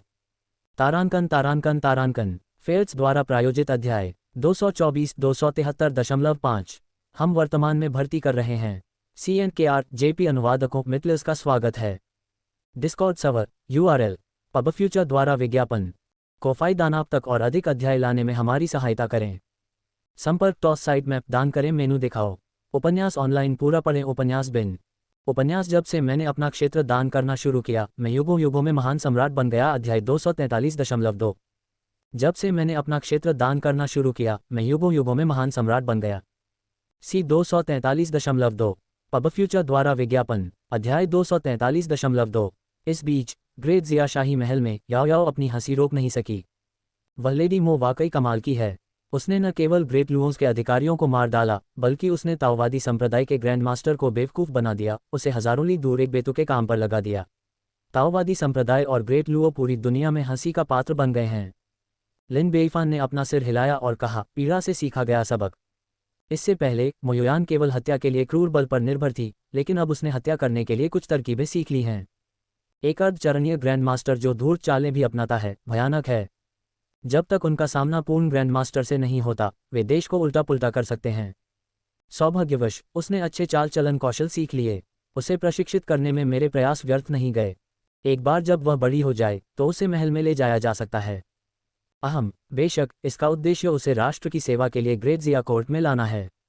छोटे मूर्ख सम्राट, तुम्हें क्या लगता है वह आगे कहाँ जाएगी? याओ याओ ने अपना सिर झुकाते हुए पूछा। ये युद्ध का मैदान होना चाहिए। लिन बेईफान ने एक पल सोचा और कहा, उसके भाई की मौत महान लुओ सम्राट द्वारा की गई थी, लेकिन जिसने वास्तव में उसके भाई को मार डाला वह एक महान लुओ इनेट था। चूंकि वह अभी महान लुओ सम्राट को नहीं मार सकती, इसलिए उसे स्वाभाविक रूप से पहले उन पर अपना गुस्सा निकालना होगा। महान लुओ को जल्द ही एक करारी हार का सामना करना पड़ेगा। याओ याओ ने सिर हिलाया, अच्छा अनुमान है। यह आपके लिए एक केला है। ये कहते हुए उसने एक केला छीलकर उसे दे दिया। लिन बेईफान ने उसे पकड़ लिया और कुछ देर सोचने के बाद कहा, मैं अंगूर पसंद करूंगा। जैसा कि लिन बेईफान ने भविष्यवाणी की थी, मोयुयान द्वारा 3 शहरों में अधिकारियों का कत्लेआम करने के बाद उसने आगे नहीं बढ़ाया, बल्कि गुप्त रूप से हजारों ली दूर युद्ध के मैदान में पहुंच गई। पबफ्यूचर द्वारा विज्ञापन इस समय उन्हें लगता होगा कि मैं अभी भी सीमाओं के भीतर अधिकारियों का कत्लेआम कर रहा हूं। वे कभी उम्मीद नहीं करेंगे कि मैं बीच में ही युद्ध के मैदान में आ जाऊंगा। अब हमला करने का सही समय है। मोयुयान ने अपनी तलवार को कसकर पकड़ लिया। उसकी आंखें दृढ़ थीं और उसने कहा, भाई, मैं पहले तुम्हारे लिए कुछ ब्याज वसूल करूंगी। उस महान लुओ सम्राट का सिर एक दिन तुम्हारे लिए श्रद्धांजलि के रूप में मेरे हाथों से गिरेगा। ये शब्द कहकर वह चुपके से रात में समा गई। रात अंधेरी थी और सन्नाटा भी था। केवल सैन्य शिविर ही अभी भी रोशनी से जगमगा रहा था। जब मोयुयान फिर से प्रकट हुई तो उसने कवच पहन रखा था, अपने चेहरे पर पीले भूरे रंग की मिट्टी पोतली थी और माथे पर बरलेप का एक टुकड़ा बांध रखा था और खुद को एक आम सैनिक के रूप में प्रच्छन्न कर रही थी। उसने दुश्मन को शीघ्रता से मारने के लिए अपना वेश बदल लिया। वह कम से कम समय में अधिक से अधिक महान लुओंस इनेट्स को मारना चाहती थी। यदि ताओवादी संप्रदाय के ग्रैंड मास्टर को उसकी चाल का पता चल गया और वह उसे पकड़ ले तो उसके पास बदला लेने का कोई मौका नहीं होगा। इस समय वह बिना किसी बाधा के जनरल के तंबू के सामने पहुंच गई। तंबू के सामने खड़े 2 सिपाहियों ने उसे रोका और पूछा, तुम कौन हो और जनरल से क्या चाहती हो? मो युयान ने अचानक अपनी चाल चली और दोनों सैनिकों के एक्यूपॉइंट पर प्रहार किया, जिससे वे निश्चल और मूक हो गए। उन्होंने उनके आधे चेहरे को ढकने के लिए हेलमेट भी पहनाया ताकि अन्य लोग उनके हाव भाव स्पष्ट रूप से न देख सकें। फिर वह साहपूर्वक तंबू में चली गई। अंदर जनरल वांग थे, जो महान लुओज इनेट्स में से एक थे, जो अपना कवच उतारकर आराम करने की तैयारी कर रहे थे। एक अपरिचित सैनिक को अंदर आते देख आश्चर्यचकित और सतर्क होकर उसने पूछा, तुम कौन हो और यहाँ क्यों आए हो? मो युयान ने कुछ नहीं कहा, उसने सीधे स्वर्ग हत्या तलवार खींचने की तकनीक को अंजाम दिया। झनकार, एक ही वार में प्रतिद्वंद्वी का सिर जमीन पर जा लगा। अनन्य मुफ्त स्पिन अनलॉक करें, अभी शामिल हों। अनन्य मुफ्त स्पिन अनलॉक करें, अभी शामिल हों। योलो 247.co पबफ्यूचर द्वारा विज्ञापन। फिर वह बाहर निकलकर अगले जनरल के तंबू की ओर चली गई। लगातार 3 इनेट्स को मारने के बाद वह तुरंत 6 सौली दूर स्थित दूसरे शिविर की ओर चल पड़ी। सौभाग्यवश उसने सोअरिंग क्लाउड ड्रैगन मूवमेंट तकनीक सीख ली थी, जो एक उच्च स्तरीय मूवमेंट कौशल है, और वह भोर से पहले वहां पहुंचने में सफल रही। वहां उसने अपनी पिछली हरकतें दोहराईं और 3 अन्य इनेट्स को मार डाला। इसके बाद वह तीसरे ग्रेट लुओ शिविर की ओर चली गई। यह अंतिम शिविर था और उसने अब और छिपने की जहमत नहीं उठाई, बल्कि सीधे सेना पर हमला कर दिया और इनेट्स की जान ले ली। पलक झपकते ही उसने हजारों सैनिकों को चीरकर महान लुओ जनरल का सामना किया। आज तुम्हें मेरे भाई की मौत की कीमत अपनी जान देकर चुकानी पड़ेगी। सेनापति क्रोधित हो गया, तुम मो युयान हो, वह राक्षसी। तुम्हारी हिम्मत कैसे हुई यहाँ आकर हत्या करने की? देखो मैं तुम्हारी जान कैसे लेता हूँ। मो युयान ने अपनी स्वर्ग हत्या तलवार खींचने की तकनीक के एक ही वार से उस आदमी और उसके घोड़े को 2 भागों में विभाजित कर दिया। शेष इनाटे लोग भयभीत हो गए और युद्ध क्षेत्र से भाग गए। लेकिन वे मो युयान से कैसे आगे निकल सकते थे? वह उनका पीछा करती हुई एक एक करके उनसे निपटती गई। फिर वह बिना किसी निशान के आंखों से ओझल हो गई। इनेट्स के नेतृत्व के बिना सेना को स्वाभाविक रूप से करारी हार का सामना करना पड़ा। अन्य 2 शिविरों में घटित घटनाएं भी प्रकाश में आईं और खबर शीघ्र ही ग्रेट लुओ शाही दरबार तक पहुंच गई। महान लुओ सम्राट बहुत क्रोधित होकर चिल्लाया, उस राक्षसी ने सिर्फ एक दिन में 1000 ली से ज्यादा की यात्रा की और मेरे 10 सेनापतियों का वध कर दिया। घृणित, घिनौना। महान लुओ सम्राट को ऐसा महसूस हुआ जैसे उसके दिल से खून बह रहा हो। वे 10 जन्मजात शक्तियां थीं, कोई साधारण गोभी नहीं। उनके अधीन केवल 20 इनेट्स ही थे। अब उनमें से आधे लोग चले गए थे। अब वह अपनी सेना का प्रबंधन कैसे करेगा? वह अपने क्षेत्र की रक्षा कैसे करेगा? इस समय मो युयान के प्रति महान लुओ सम्राट की नफरत लिन बेइफान से भी अधिक गहरी थी। लिन बेइफान मरने के लायक था, लेकिन मो युयान उससे भी ज्यादा इसका हकदार था।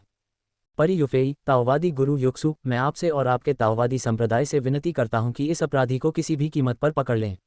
चाहे जो भी कीमत हो, मैं चुकाने को तैयार हूं। महान लुओ सम्राट ने उग्रता से कहा। सोंग यूफेई और वृद्ध ताओवादी ने एक दूसरे की ओर देखा और व्यंग्यात्मक मुस्कान के साथ उत्तर दिया, हम केवल अपना सर्वश्रेष्ठ कर सकते हैं। सेना का नेतृत्व करने वाले सभी जनरलों की मृत्यु हो जाने के कारण युद्ध अब और नहीं लड़ा जा सका और महान लुओ सेनाएं पराजित हो गईं तथा पीछे हट गईं। महान लुओ सम्राट एक बार फिर बहुत क्रोधित हो गए, क्योंकि उन्होंने व्यर्थ में इतना बलिदान दिया था कि युद्ध व्यर्थ हो गया था। हर जगह लोग उनका मजाक उड़ाने लगे। हा हा हा हा। महान लुओ 3 राज्यों को जीतना चाहते थे, लेकिन अंत में वे एक अकेली महिला से हार गए। ग्रेट लुओ पहले बहुत घमंडी थे, अब उन्हें अपनी महत्वाकांक्षाओं को निगलना पड़ा है। लेडी मो बहुत शक्तिशाली है। मैंने अपने जीवन में कभी किसी की प्रशंसा नहीं की, लेकिन लेडी मो निश्चित रूप से पहली है। मुझे आश्चर्य है कि लेडी मो आगे क्या करेगी।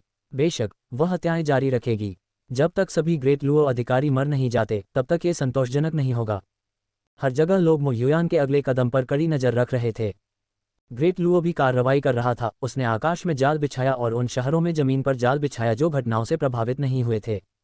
हालांकि मो युयान, जिसने पूरी दुनिया का ध्यान आकर्षित किया था, अप्रत्याशित रूप से ग्रेट लुओ को छोड़कर गुप्त रूप से व्हाइट टाइगर माउंटेन रेंज में उस गुफा में लौट आई जहां उसने पहले उपचार किया था। अपरिवर्तित गुफा को देखते हुए उसने धीरे से 2 बार पुकारा, वरिष्ठ, वरिष्ठ। तारांकन, तारांकन, तारांकन। फेल्स द्वारा प्रायोजित अध्याय 225 273.5। हम वर्तमान में भर्ती कर रहे हैं। CNKR JP अनुवादकों मिटलर्स का स्वागत है। Discord server URL how one spin could redefine your future. How one spin could redefine your future. YOLO 247.co पबफ्यूचर द्वारा विज्ञापन। कोफाई दानाप तक और अधिक अध्याय लाने में हमारी सहायता करें। संपर्क टॉस साइट मैप दान करें, मेनू दिखाओ। उपन्यास ऑनलाइन पूरा पढ़ें। उपन्यास बिन। उपन्यास जब से मैंने अपना क्षेत्र दान करना शुरू किया, मैं युगों युगों में महान सम्राट बन गया। अध्याय 244.1। जब से मैंने अपना क्षेत्र दान करना शुरू किया, मैं युगों युगों में महान सम्राट बन गया। C 244.1। पब फ्यूचर द्वारा विज्ञापन। अध्याय 244.1। तुम इतनी जल्दी वापस आ गए। खाली गुफा में एक मंद और अलौकिक आवाज उभरी जिसमें प्रश्नवाचक स्वर भी था। ये परिचित आवाज सुनकर मो युयान ने राहत की सांस ली। उसका पूरा शरीर शिथिल हो गया। बाहरी दुनिया में वह बदला लेने के लिए लगातार लड़ती और मारती रही थी, साथ ही ताओवादी संप्रदाय के ग्रैंड मास्टर से बचती रही, अपनी नसों को कसकर जकड़े हुए थी, थोड़ी सी भी ढिलाई बरतने की हिम्मत नहीं जुटा पा रही थी। जब तक वह यहाँ नहीं पहुंची और वरिष्ठों की आवाज़ फिर से नहीं सुनी, तब तक उसे चैन की सांस लेने की हिम्मत नहीं हुई। उसे ऐसा लगता है कि यदि ताओवादी संप्रदाय का ग्रैंड मास्टर भी उसका पीछा करके यहाँ तक आ जाए तो भी वह उसे छू नहीं पाएगा। यह अनुभूति उसके लिए बहुत रहस्यमय और आकर्षक थी, जिसे उसने पिछले 30 वर्षों में कभी अनुभव नहीं किया था। इस एहसास को ऐसा लग रहा था जैसे सुरक्षा की भावना। वरिष्ठ, मो युयान ने समझाया, इस बार मैं ग्रेट लुओ के पास गया और ग्रेट लुओ के 10 विशेषज्ञों, 600 से अधिक अधिकारियों को मार डाला और संबंधित हताहतों की संख्या दसियों हजार तक पहुंच गई। मैंने अपनी दुश्मनी का एक हिस्सा चुका दिया है, लेकिन इस कार्रवाई ने ग्रेट लुओ और ताओवादी संप्रदाय दोनों को पूरी तरह से क्रोधित कर दिया है। अब तक उन्होंने मेरे लिए एक जाल बिछा दिया होगा, मेरे उनके जाल में फंसने का इंतजार कर रहे होंगे। बदला लेने के लिए जोखिम उठाने से बेहतर है कि कुछ समय आराम किया जाए। जैसे ही वे अपनी सतर्कता कम करेंगे, मैं फिर से हमला करूंगा और उन्हें चौंका दूंगा। इसलिए मैं मार्शल आर्ट का अभ्यास करने और सही अवसर की प्रतीक्षा करने के लिए वापस आ गया। लिन बेइफान ने छिपकर अपना सिर हिलाया और आह भरी। यह मो युयान अधिक तर्कसंगत और शांत हो रहा था। अतीत में वह आवेगपूर्ण तरीके से हत्या का प्रयास करती थी, जिससे उसकी जान लगभग चली गई थी। अब उसे अपना दिमाग इस्तेमाल करना पसंद था। जब दुश्मन पीछे हटे तो आगे बढ़ो, जब दुश्मन आगे बढ़े तो पीछे हटो। गोलमोल रणनीति, छल कपट और धोखे। उसने सभी तरह की रणनीतियों को बड़ी कुशलता से खेला। यह महिला न केवल बुद्धिमान थी, बल्कि उसमें असाधारण प्रतिभा भी थी और वह मार्शल आर्ट में भी अत्यधिक निपुण थी। पब फ्यूचर द्वारा विज्ञापन। उस मस्तिष्क, उन कौशलों और बदला लेने के उसके दृढ़ संकल्प के साथ, यदि ग्रेट लुओ को नष्ट नहीं किया गया तो ये स्वर्ग के कानून के विरुद्ध होगा। मैंने एक जबरदस्त किरदार को उभारा है, लिन बेइफान ने उत्साह से सोचा। इसके अलावा ये सब लड़ाई और हत्या बहुत थका देने वाली है। मैं कुछ दिनों के लिए आराम करना चाहता हूँ, मो युयान ने कहा। ठीक है, आपको ठीक से आराम करना चाहिए। आप जो भी करें, आपको तनाव और आराम के बीच संतुलन बनाए रखना चाहिए और अपने लिए कुछ जगह छोड़नी चाहिए। यहाँ आराम करने के लिए स्वतंत्र महसूस करें, भले ही ताओवादी संप्रदाय के ग्रैंड मास्टर आएं, आपको डरने की कोई बात नहीं है। उनका स्वर अत्यंत आत्मविश्वास से भरा हुआ था। धन्यवाद, सीनियर। मो युयान ने सिर झुकाया। अचानक उसे थकान की लहर महसूस हुई और वह पत्थर के बिस्तर पर लेट गई और तुरंत सो गई। मो युयान संकट से बच गया था और अब निश्चिंत था, लेकिन बाहर कई लोग निराश थे, क्योंकि वे मो युयान के कार्य करने और ग्रेट लुओ के अधिकारियों की हत्या जारी रखने की प्रतीक्षा कर रहे थे। लेकिन मो युयान हवा में गायब हो गया और फिर कभी दिखाई नहीं दिया। विभिन्न बलों को जुटाने और बड़ी संख्या में लोगों को तैनात करने के बावजूद वे उसका कोई सुराग नहीं ढूंढ पाए। वह पूरी तरह से गायब हो गई थी। कई दिन हो गए, लेडी मो ने कोई कदम क्यों नहीं उठाया? क्या ऐसा हो सकता है कि वह ताओवादी संप्रदाय से डरती है? ऐसा कैसे हो सकता है? अगर वह वाकई डरी होती तो वह ग्रेट लू के अधिकारियों को निशाना बनाकर उन्हें मारती नहीं, लगभग उन्हें खत्म कर देती। जब महिलाएं निर्दयी हो जाती हैं तो हम पुरुषों के पास उनके खिलाफ कुछ नहीं होता। क्या उसकी हत्या ताओवादी संप्रदाय के किसी व्यक्ति ने की होगी? ये तो और भी कम संभावना है। लेडी मॉस की हरकतें ताओवादी संप्रदाय के मुंह पर एक बड़ा तमाचा हैं। अगर उन्होंने उसे पकड़ लिया होता या मार दिया होता तो वे निश्चित रूप से इसे सार्वजनिक कर देते। तो फिर लेडी मो आखिर कहाँ चली गई? हालांकि मो युयान परेशानी खड़ी करने के लिए बाहर नहीं आया था, लेकिन ग्रेट लुओ और भी अधिक अराजक हो गया था। विभिन्न क्षेत्रों के आम लोग विद्रोह में उठ खड़े हुए और ग्रेट लुओ के अत्याचार का विरोध करने लगे। ये क्रांतिकारी लहर पूरे देश में तेजी से फैली और जंगल की आग की तरह फैल गई। पब फ्यूचर द्वारा विज्ञापन। महान लुओ सम्राट इसे दबाना चाहते थे, लेकिन उनके पास ऐसा करने का कोई साधन नहीं था। कई स्थानीय अधिकारी और सेनापति मारे गए थे, जिससे क्षेत्रों पर नियंत्रण अत्यंत कमजोर हो गया था। सम्राट के पास इच्छा तो थी, परंतु शक्ति नहीं थी। महान लुओ सम्राट ने नए अधिकारियों की नियुक्ति के बारे में सोचा, लेकिन किसी ने भी इस आदेश को स्वीकार करने का साहस नहीं किया, क्योंकि मो युयान अभी भी छाया में दुबका हुआ था। उस पागल औरत को अधिकारियों को मारना सबसे ज्यादा पसंद था, और कौन जानता था कि वह अगला हमला कब करेगी। ग्रैंडमास्टर की ताकत के बिना कोई भी उसके अधीन जीवित रहने की उम्मीद नहीं कर सकता था। इसके अलावा कई ग्रेट लुओ अधिकारियों ने मो युयान द्वारा शिकार किए जाने से बचने के लिए सक्रिय रूप से इस्तीफा दे दिया। इससे महान लुओ सम्राट को इतना क्रोध आया कि उसकी नाक क्रोध से टेढ़ी हो गई। ग्रेट लुओ की स्थिति देखकर लिन बेइफान केवल हंस सकता था। मैंने स्वयं कोई कार्रवाई नहीं की है, फिर भी मेरे द्वारा प्रशिक्षित अधीनस्थों ने पहले ही आपके पतन का कारण बना दिया है। यह महान लुओ सम्राट वास्तव में कुछ खास नहीं कर सकता। सीनियर, आज आप बहुत खुश लग रहे हैं। मो युयान ने उत्सुकता से पूछा। हालांकि उसने सीनियर का चेहरा नहीं देखा था या उसकी असली आवाज़ नहीं सुनी थी, लेकिन वह उसके स्वर से उसकी खुशी महसूस कर सकती थी। बेशक मैं खुश हूँ। क्या आप जानते हैं कि ग्रेट लुओ में अब क्या हो रहा है? मो युयान हैरान रह गया। ग्रेट लुओ में अब क्या हो रहा है? महान लुओ अब एक भयानक स्थिति में है। जब से तुम चले गए हो, लिन बेईफान ने जो कुछ भी जाना था उसे साझा किया। सुनने के बाद मो युयान के चेहरे पर एक संतुष्ट मुस्कान दिखी। ये तो उन्हें मिलना ही था। क्या आप जानते हैं कि ये विद्रोही कैसे संगठित हुए थे? वे एक व्यक्ति से प्रेरित थे जिसने उन्हें प्रतिरोध करने की उम्मीद दी, और इसलिए वे स्वतःस्फूर्त रूप से ग्रेट लू के अत्याचार का विरोध करने के लिए संगठित हो गए। ये व्यक्ति कौन है? इतना असाधारण? मो युयान ने पूछा। ये व्यक्ति आप हैं। लिन बेईफान की आवाज़ सुनाई दी। मैं? मो युयान दंग रह गया। ये सही है, आपने उन्हें प्रेरित किया। आप सचमुच उनके आध्यात्मिक नेता हैं। एक बार जब आप बाहर निकलेंगे तो हथियारों के लिए बुलाए जाने पर निश्चित रूप से व्यापक प्रतिक्रिया मिलेगी। महारानी बनना भी असंभव नहीं है। हा हा हा। आवाज़ में एक चिढ़ाने वाला लहजा था। सीनियर, मेरा मजाक मत उड़ाओ। मुझमें ऐसी योग्यता नहीं है, मो युयान ने कुछ शर्मीलेपन से कहा। लेकिन आध्यात्मिक नेता माना जाना फिर भी बहुत संतुष्टिदायक था।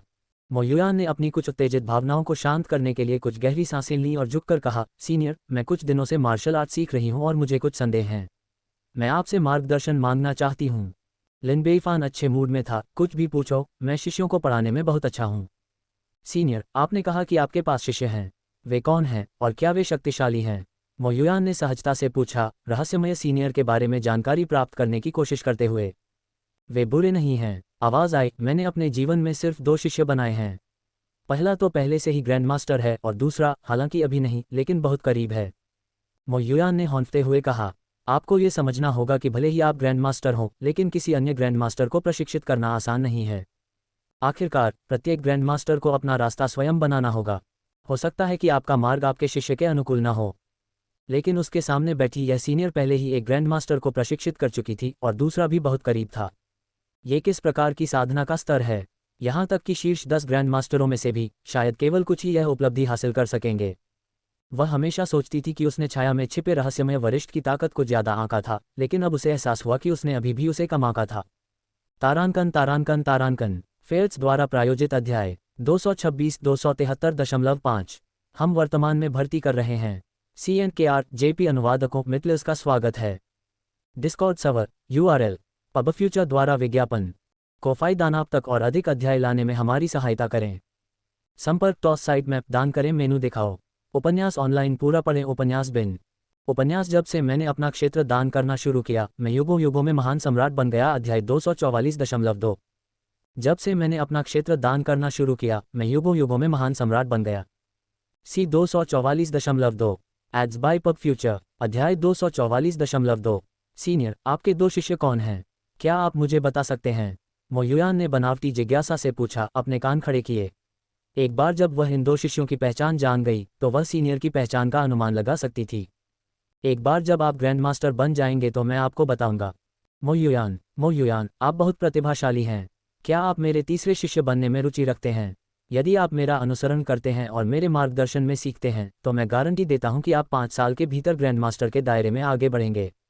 कोई भी मार्शल कलाकार इस तरह के प्रस्ताव से रोमांचित होगा। आखिर दुनिया में कितने ग्रैंड मास्टर हैं? प्रत्येक ग्रैंड मास्टर एक श्रद्धेय व्यक्ति है। कौन ऐसा सर्वोपरि व्यक्ति नहीं बनना चाहेगा? किसी कारण से मो युयान ने अचानक कहा, मैं नहीं। क्यों? हैरान आवाज आई। मो युयान ने गहरी सांस ली और कुछ अजीब लहजे में झुककर कहा, आपके इस दयालु प्रस्ताव के लिए धन्यवाद सीनियर।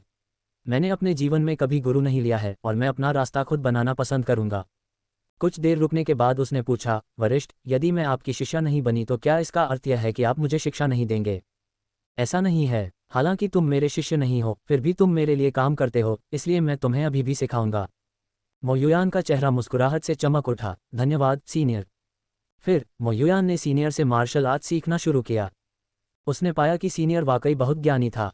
वह चाहे जो भी सवाल पूछती, वह धारा प्रवाह और तीक्ष्णता से जवाब देता, जिससे उसे ज्ञान मिलता। साथ ही उसकी मार्शल आर्ट कौशल में भी तेजी से सुधार हुआ। वह प्रशंसा से भर गई। इसमें कोई आश्चर्य नहीं था कि वह एक ग्रैंड मास्टर को प्रशिक्षित कर सकता था। दिन बिना किसी घटना के बीतते गए। मो युयान को अचानक पता चला कि ऐसे दिन बिल्कुल भी बुरे नहीं थे। Ads by pub future. बाहरी दुनिया की अराजकता और छल कपट से निपटने की आवश्यकता के बिना वह केवल मार्शल आर्ट सीखने पर ध्यान केंद्रित कर सकती थी तथा प्रतिदिन थोड़ी थोड़ी प्रगति कर सकती थी, जो कि सरल किंतु संतुष्टिदायक था। अपना बदला लेने के बाद ग्रामीण इलाकों में एक शांत जीवन जीना अच्छा हो सकता है। बेशक, अगर कोई ऐसा हो जिसके साथ इसे साझा किया जा सके तो बेहतर होगा। आखिरकार, एक महिला के पास रहने के लिए एक जगह होनी चाहिए। उस समय वह अपने सीनियर के बारे में सोचने से खुद को रोक नहीं सकी। यद्यपि उसने उसे कभी नहीं देखा था और नहीं जानती थी कि वह कौन है, फिर भी उसने संकट के समय में उसे बचाया था और उसे मार्शल आर्ट सिखाया था, जिससे उसे बदला लेने की उम्मीद मिली थी।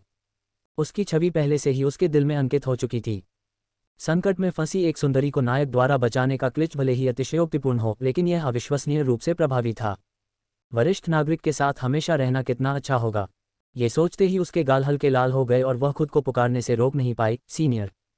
क्या बात है? क्या आपको कोई और समस्या आ गई है जिसे आप समझ नहीं पा रहे हैं? जानी पहचानी आवाज़ आए। मैं थोड़ा बोर हो गया हूं और समय बिताने के लिए आपसे बात करना चाहता हूं। क्या आपके पास थोड़ा समय है, सीनियर? मो युयान ने संकोच से पूछा। लिन बेईफान का मूड कुछ इस तरह था, आप किस बारे में बात करना चाहेंगे? सीनियर, आपको मार्शल आर्ट की इतनी गहरी जानकारी है और आपने एक ग्रैंड मास्टर को अपना शिष्य बनाया है, इसलिए आप युवा नहीं हो सकते। मैं बहुत उत्सुक हूं। अगर आपको बुरा न लगे तो इस साल आपकी उम्र कितनी है? किसी आदमी से उसकी उम्र मत पूछो। एक आदमी अपनी मृत्यु तक जवान ही रहता है। मोयुयान अचंभित रह गया और फिर जोर से हंसने लगा। उसने कभी भी सीनियर से ऐसे मज़ेदार जवाब की उम्मीद नहीं की थी। इस जवाब ने उसे पूरी तरह से चौंका दिया। सीनियर थोड़ा शरारती था। ऐसे व्यक्ति के साथ जीवन कभी भी अकेलापन भरा नहीं होगा, है ना? उसके दिमाग में तरह तरह के अजीब गरीब विचार घूमने लगे। ऐसा लग रहा था कि सीनियर की उम्र थोड़ी ज़्यादा होना कोई मुद्दा नहीं था। आखिरकार ग्रैंड मास्टर्स बहुत लंबा जीवन जीते हैं, आसानी से 150 साल से भी ज़्यादा। तो कुछ दशकों का अंतर क्या है, वाकई? सीनियर, क्या आपने शादी कर ली है और आपके बच्चे भी हैं? मो युयान ने फिर पूछा। एक आवाज़ ने जवाब दिया, मैंने पहले ही कई बार शादी कर ली है। मो युयान की अभिव्यक्ति थोड़ी मंद पड़ गई। दरअसल वरिष्ठ व्यक्ति की एक निश्चित आयु थी, फिर वह विवाह और बच्चे कैसे नहीं कर सकता था। शायद अब तक उनके परपोते भी हो गए होंगे। फिर भी उन्हें लगा कि उम्र कोई मुद्दा नहीं है। कौन सा योग्य आदमी कई पत्नियां और रखैले नहीं रखता? वरिष्ठ व्यक्ति जैसे असाधारण व्यक्ति के लिए कुछ पत्नियां रखना बिल्कुल सामान्य बात थी। अब वह बस इतना पूछना चाहती थी, सीनियर, क्या आप एक और लेना चाहेंगे? जहां तक बच्चों की बात है, मेरे पास अभी तक कोई नहीं है। आवाज़ फिर आई। मोयुयान दंग रह गया। सीनियर, आपके कोई बच्चे क्यों नहीं हैं? चूंकि मेरी पत्नियां काफ़ी जवान हैं, हमारी शादी को 3 साल से भी कम समय हुआ है। हम पहले से ही बच्चे कैसे पैदा कर सकते हैं? युवा पत्नियां और 3 साल से भी कम समय से विवाहित। मोयुयान को आश्चर्य हुआ और उसने गंभीरता से कहा, सीनियर, हालांकि इस दुनिया में ज़्यादातर महिलाएं अच्छी हैं, फिर भी बहुत सी ऐसी हैं जो घमंडी हैं और जीवन में शॉर्टकट लेने के लिए उत्सुक हैं। इसलिए सीनियर, आपकी पत्नियां आपकी शक्ति के पीछे हो सकती हैं और आपको सावधान रहना चाहिए कि आप उनकी चालों में न फंसें। तुम गलत हो। असल में वे काफ़ी सती हैं। वे सिर्फ मेरी शक्ल सूरत के पीछे पड़े हैं। अभी तक वे मेरे मार्शल आर्ट कौशल के बारे में नहीं जानते। उसके लहजे में गर्व की झलक थी। तो यह ऐसा ही है, मो युयान ने खुद से कहा। इस समय तक उसने सीनियर की कल्पना एक उच्च स्तरीय व्यक्ति के रूप में की थी, जो अपनी कुशलताओं को छुपाता था और नश्वर संसार के साथ खेलता था। इसके अलावा अपनी उम्र के बावजूद वह अभी भी सुंदर और प्रभावशाली होगा, अन्यथा वह इतनी सारी युवा लड़कियों को कैसे आकर्षित कर सकता था? ये सोचकर मोयुयान को अपने दिल में एक गुप्त खुशी महसूस हुई। ये निश्चित रूप से खुशी की बात थी कि जिस व्यक्ति को वह पसंद करती थी वह सुंदर था। Ads by pub future. और चूंकि सीनियर के कोई बच्चे नहीं थे, तो शायद वह उसके लिए एक बच्चा पैदा कर सकती थी। यह विचार आते ही उसके गाल लाल हो गए। सीनियर, आपके शौक क्या हैं? अपने खाली समय में आपको सबसे ज़्यादा क्या करना पसंद है? मोयुयान ने कुछ अजीब तरीके से पूछा, अपने बालों को एक तरफ करते हुए, उम्मीद करते हुए कि कुछ और समान विषय मिल जाएंगे। मेरे शौक काफ़ी विविध हैं। और इस प्रकार प्रश्नोत्तर सत्र आधे अगरबत्ती के बराबर समय तक चलता रहा। अंत में मो युयान ने अपना असली रंग दिखाया और वह सवाल पूछा जो वह लंबे समय से छुपा रही थी, सीनियर, आपको किस तरह की लड़की सबसे ज़्यादा पसंद है? क्या यह एक सुशिक्षित और सुसंस्कृत महिला है या एक वीर और बहादुर महिला शूरवीर जो नदियों और झीलों में घूमती है? जब तक वह जानती थी कि सीनियर को किस तरह की महिला पसंद है, वह चुपचाप उस दिशा में बदलाव कर सकती थी ताकि वह उसे पसंद कर सके।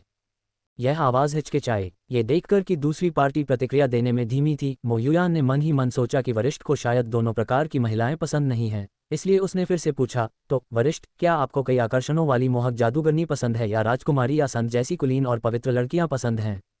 यह आवाज़ अभी भी हिचकिचा रही थी।